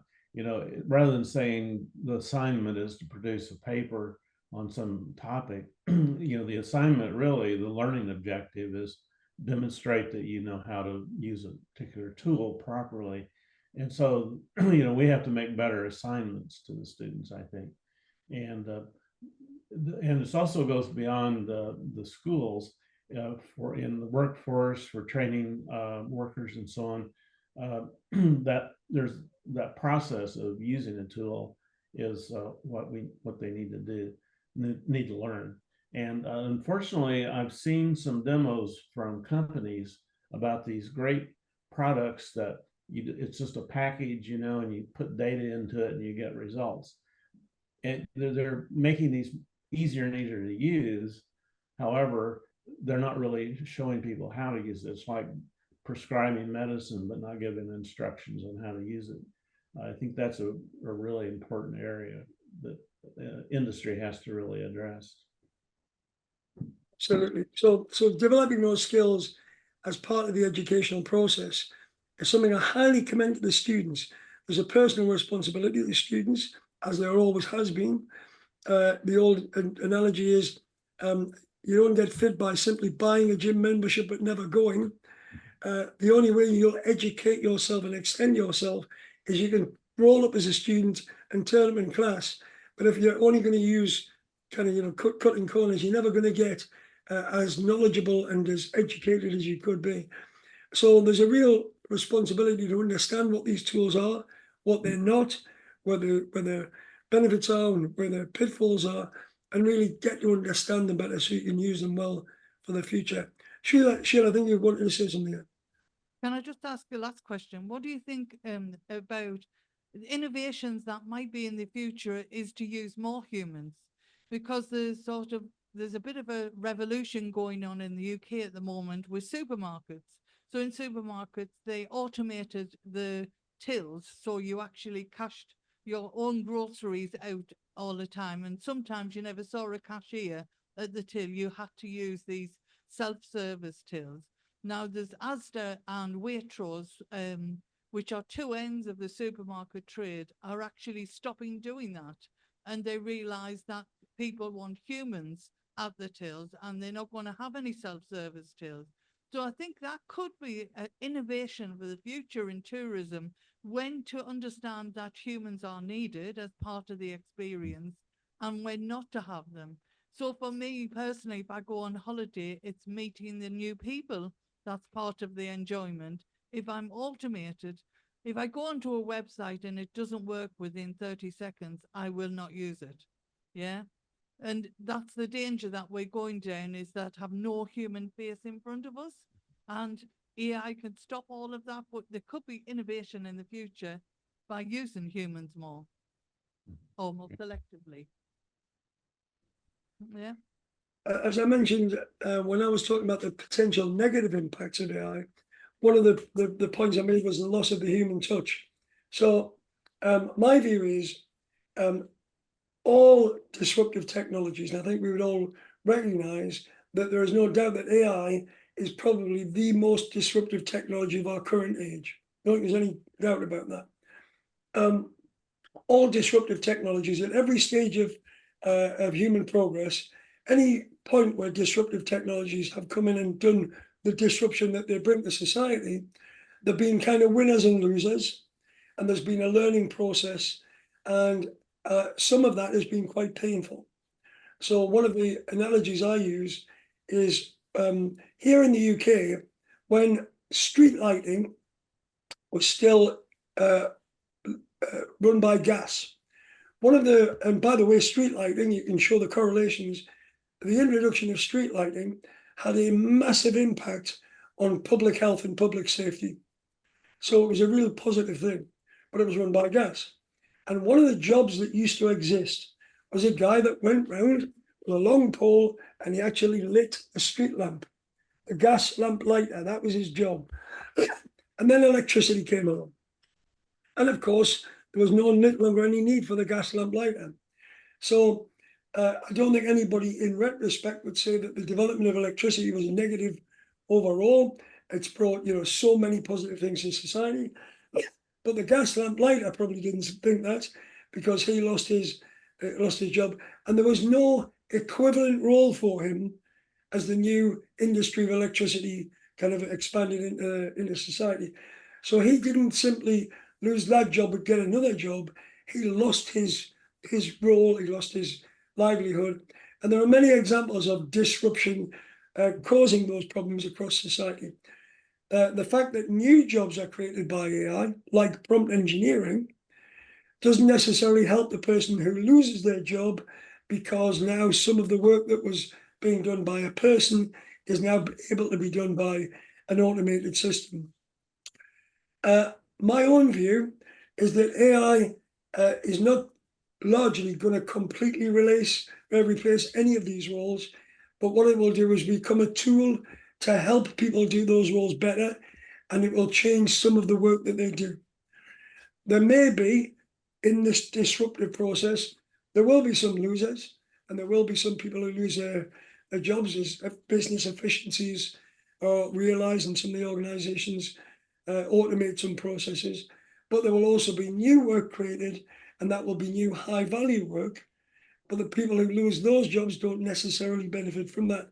And that is a painful truth about all innovation and all disruptive technologies. I think we've got to recognise you can't roll it back. The old phrase, the genie's out the bottle, it surely is with AI. It ain't going away. It will change and evolve. The society's understanding of the strengths and weaknesses of AI will improve. And I think we'll all, as Larry was saying, we'll all get better at it and understand it better. It will also, as understanding expands, we'll also get better at controlling and regulating AI, which is a field which is certainly developing fast. There's a lot of work in the US, and Larry's been involved in some of that, on developing not only laws and regulation, but standards. There's a lot of work in the EU with the new EU Act. There's been work elsewhere in places like Australia and Singapore, and indeed in China. So the world is getting its hands round all of this stuff, as is always the case when a disruptive technology rolls out. So I think, I'm broadly very positive about what AI can do for us, but I also understand that we need to educate all of ourselves to understand what the risks are, what the potential benefits are, and how we take advantage of the benefits while managing the risks well. Yeah. Okay. So John, we have a question from a member of the audience. Please go right ahead.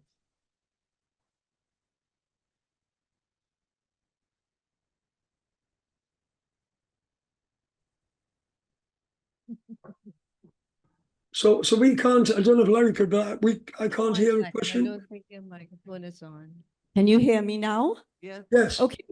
I belong to the generation that perhaps still sees AI as part of Star Trek, but many of the young people here are using AI more and more. And I'm wondering how academia is going to meet them partway.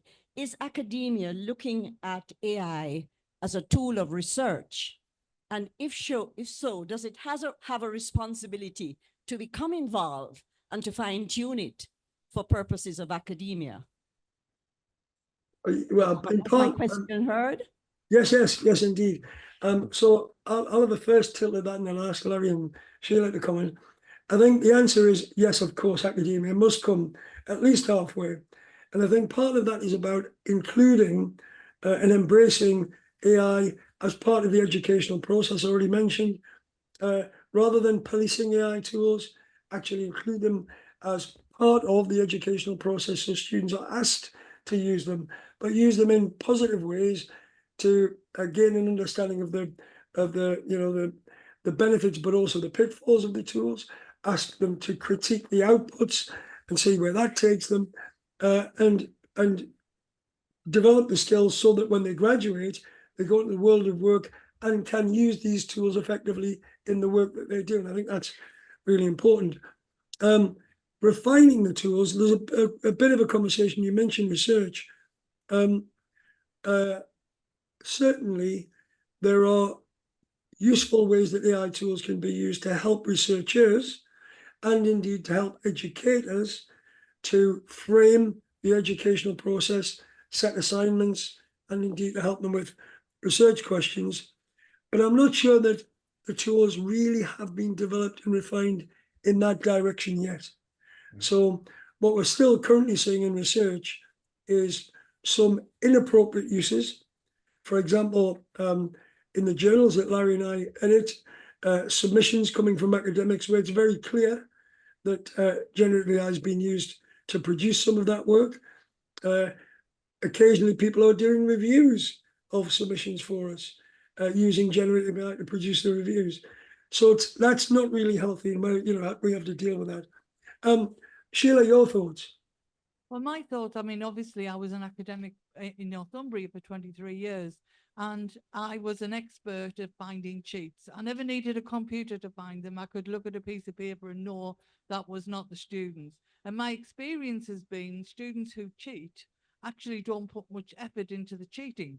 You know, that's the problem.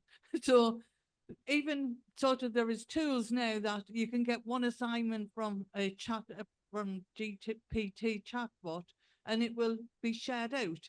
And they will use another tool that will change every word nearly in each sentence. But I managed to catch that without a computer. I could find them. And I think people, different academics in different disciplines have the skills to be able to spot the sort of quality of the students' work. And it hasn't changed that much in 23 years in terms of, even though we've had different tools.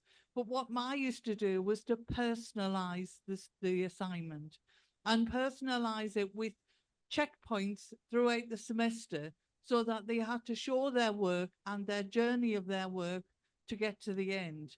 And that was a useful tool, not only to me as an academic, but to them as students. So they weren't approaching the assignment in one major step the night before submission. They were actually required to have that step-by-step approach in these different milestones. And the students actually worked with you. So it was always well appreciated. And I always got good feedback from the students and amazingly good attendance. I mean, I remember one semester at 4 o'clock on the last day of the semester, 20 students turned up, and I thought, really? You couldn't give us a break?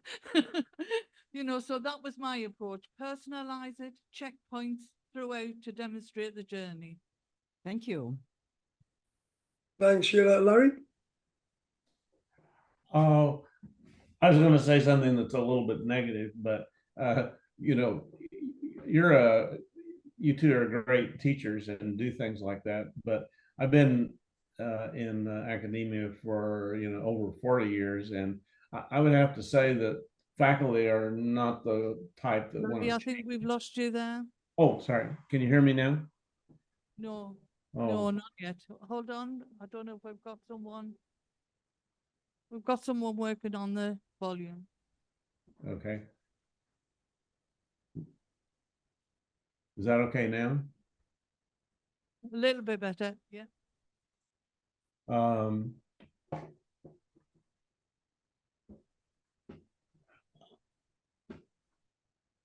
So I'll try to talk a little bit louder to that, but I just wanted to make a comment that faculty they don't tend to like to change as a group. There are a lot of really good faculty that do things that we just heard about, but we also have to change with the times, and so that includes learning how to use the AI tools. A lot of faculty don't want to do that. So there's work to be done there. Excellent. I hope that answers the question. Thank you so much. And there's one person online, Patrice McQueen.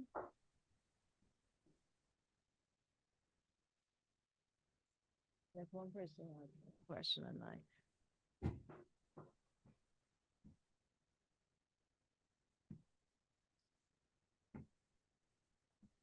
Can I ask the students a question? How many students in the room would want to work with AI or work on AI in the future? Oh, that's an interesting. No question. No, maybe not then. I suspect a lot of you will have to. All right, there's another question here. As artificial intelligence continues to rewrite our future, the need for international cooperation has never been more urgent. Without consistent global frameworks, the risks of ethical, technological, and regulatory problems will only grow. How engaged are we in working collaboratively to address the indicated risks? Well, if I can just, I might ask Larry to start on that, because I mentioned before that there are not only massive developments, many people around the world working on trying to create broadly ethical frameworks in which AI development can be understood and be taken forward. Some of those then go to combinations of either, I think slightly worryingly, big corporates asking to regulate themselves and be their own watchdogs, which is not usually a good way forward, to develop legislation. But the problem with developing legislation is it's a slow process. And as we've already mentioned, the technology is developing. This river, to use Sheila's analogy, is moving very fast. A metaphor rather, is moving very fast. So the river moves slowly in developing law, and the river is moving very fast developing the technology, and those two aren't in pace with each other, and that leads to problems because the legislation simply isn't yet fit for purpose. And that's true in the States, it's true here in the UK and Europe, it's true elsewhere. But what's also happening is the development of professional standards. And that's a really interesting area where individual researchers and developers can use those standards as a kind of touchstone to help them understand what they should do and what they shouldn't do. And that's, of course, similar to what applies in other fields. And I know Larry's very involved in that. Larry, would you want to comment there? Yeah, I just wanted to say that from the beginning, John and I and others on the board have wanted this to be a global journal. And we've done, there's always more work to be done, but our board is very global in representation. And we have articles for about frameworks, as John mentioned, from all parts of the world. The other thing, and I do, in addition to the journal, is I'm chair of the Association for Computing Machinery, the largest professional computing organization, the Technology Policy Committee. And we actually have a US and a Europe Technology Policy Committee, and then a Technology Policy Council that oversees that. And the plans are to, be more global than that even, but the discussions that go on there really are aware of how this is a global issue and something that we all have to work for. I think one of the things about regulations is that there'll be somebody somewhere in the world will spend time thinking out a framework that will be useful for their nation. And as soon as that useful and good production comes out, then other people will actually plagiarize it, and that's always been okay in terms of regulations, standards, etc. And that's what we need, is that first body of people, or that one person, to actually set out that good regulation starting point. It won't be perfect because society will change and it'll have to change with it. And that's what's needed, I think, in the future. Mm-hmm. Yeah, and I think we've already got those starting points, Sheila. As I mentioned, there's a lot of work being done around the world, both on regulation, standards, and legislation. But I would argue, even those who develop these, particularly the legislation, recognise it's not yet fit for purpose, but it's given us a first step on the ladder. And I think an example, the EU AI Act is flawed. Everybody recognises that's true, but is nevertheless, it's got us moving in that direction. And there's a lot of very, very healthy sharing of information worldwide on this through both the developer community and the research community.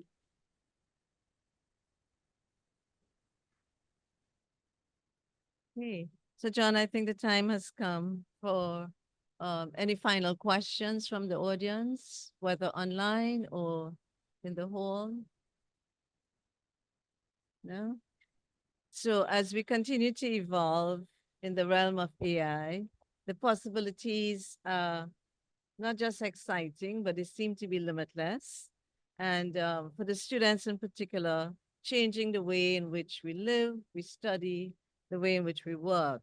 And it's very, very important, given the discussions this morning, and particularly in this panel, that we understand the impact of AI technologies on our lived experiences, how they have the potential to make us much more efficient, more intuitive, and even deeply enriching lives. But at the same time, we need to be mindful of the pitfalls and the dangers and the risks that come with the infusion of technology in our daily lives. So at this point, John, I know you'd want to join me in thanking the panel. And absolutely. Thanks so much. Thanks, Larry, as always. And Sheila, thank you so much for your contributions. And it's lovely to see you again. Yes. All right. And also we thank our audience for your engagement, your participation, and your attentiveness. Thank you so much, everyone. Thank you. Thank you all. You're right there. With deep gratitude, the UCC thanks our distinguished panel for their contribution to the first plenary session today. And I invite Mrs. Geraldine Adams, UCC Group Deputy Executive Chairman, to present a token of appreciation to Professor John McIntyre, Professor Larry Metzger, Department of Physics, University of Vermont, Dr. Sheila Keogh, and Professor Bernadette Warner for their wonderful job on the panel. We have to.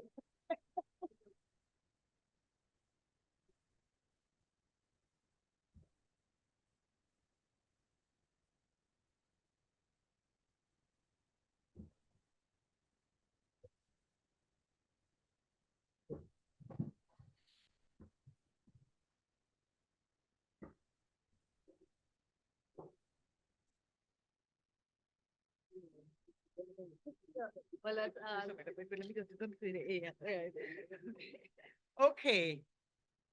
Mrs. Adams, please stay. Professor Warner will make a special presentation to you. Should we sing? Should we sing? Should we sing? no, I don't know. Prof wants me to sing it. Yeah. Oh, my goodness. We want to live happy birthday. Not today, but it's coming. But come, Prof.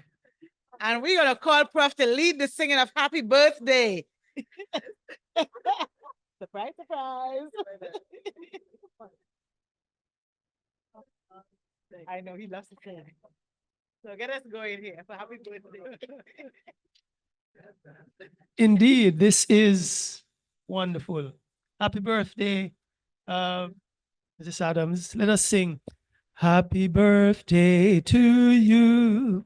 Happy birthday to you. Happy birthday, Mrs. Adams. Happy birthday to you. May the good Lord bless you. May the good Lord bless you. May the good Lord bless you.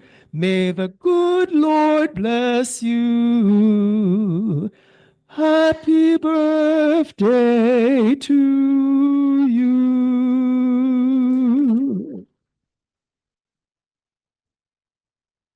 Yes, I'm gonna tell him now, yeah.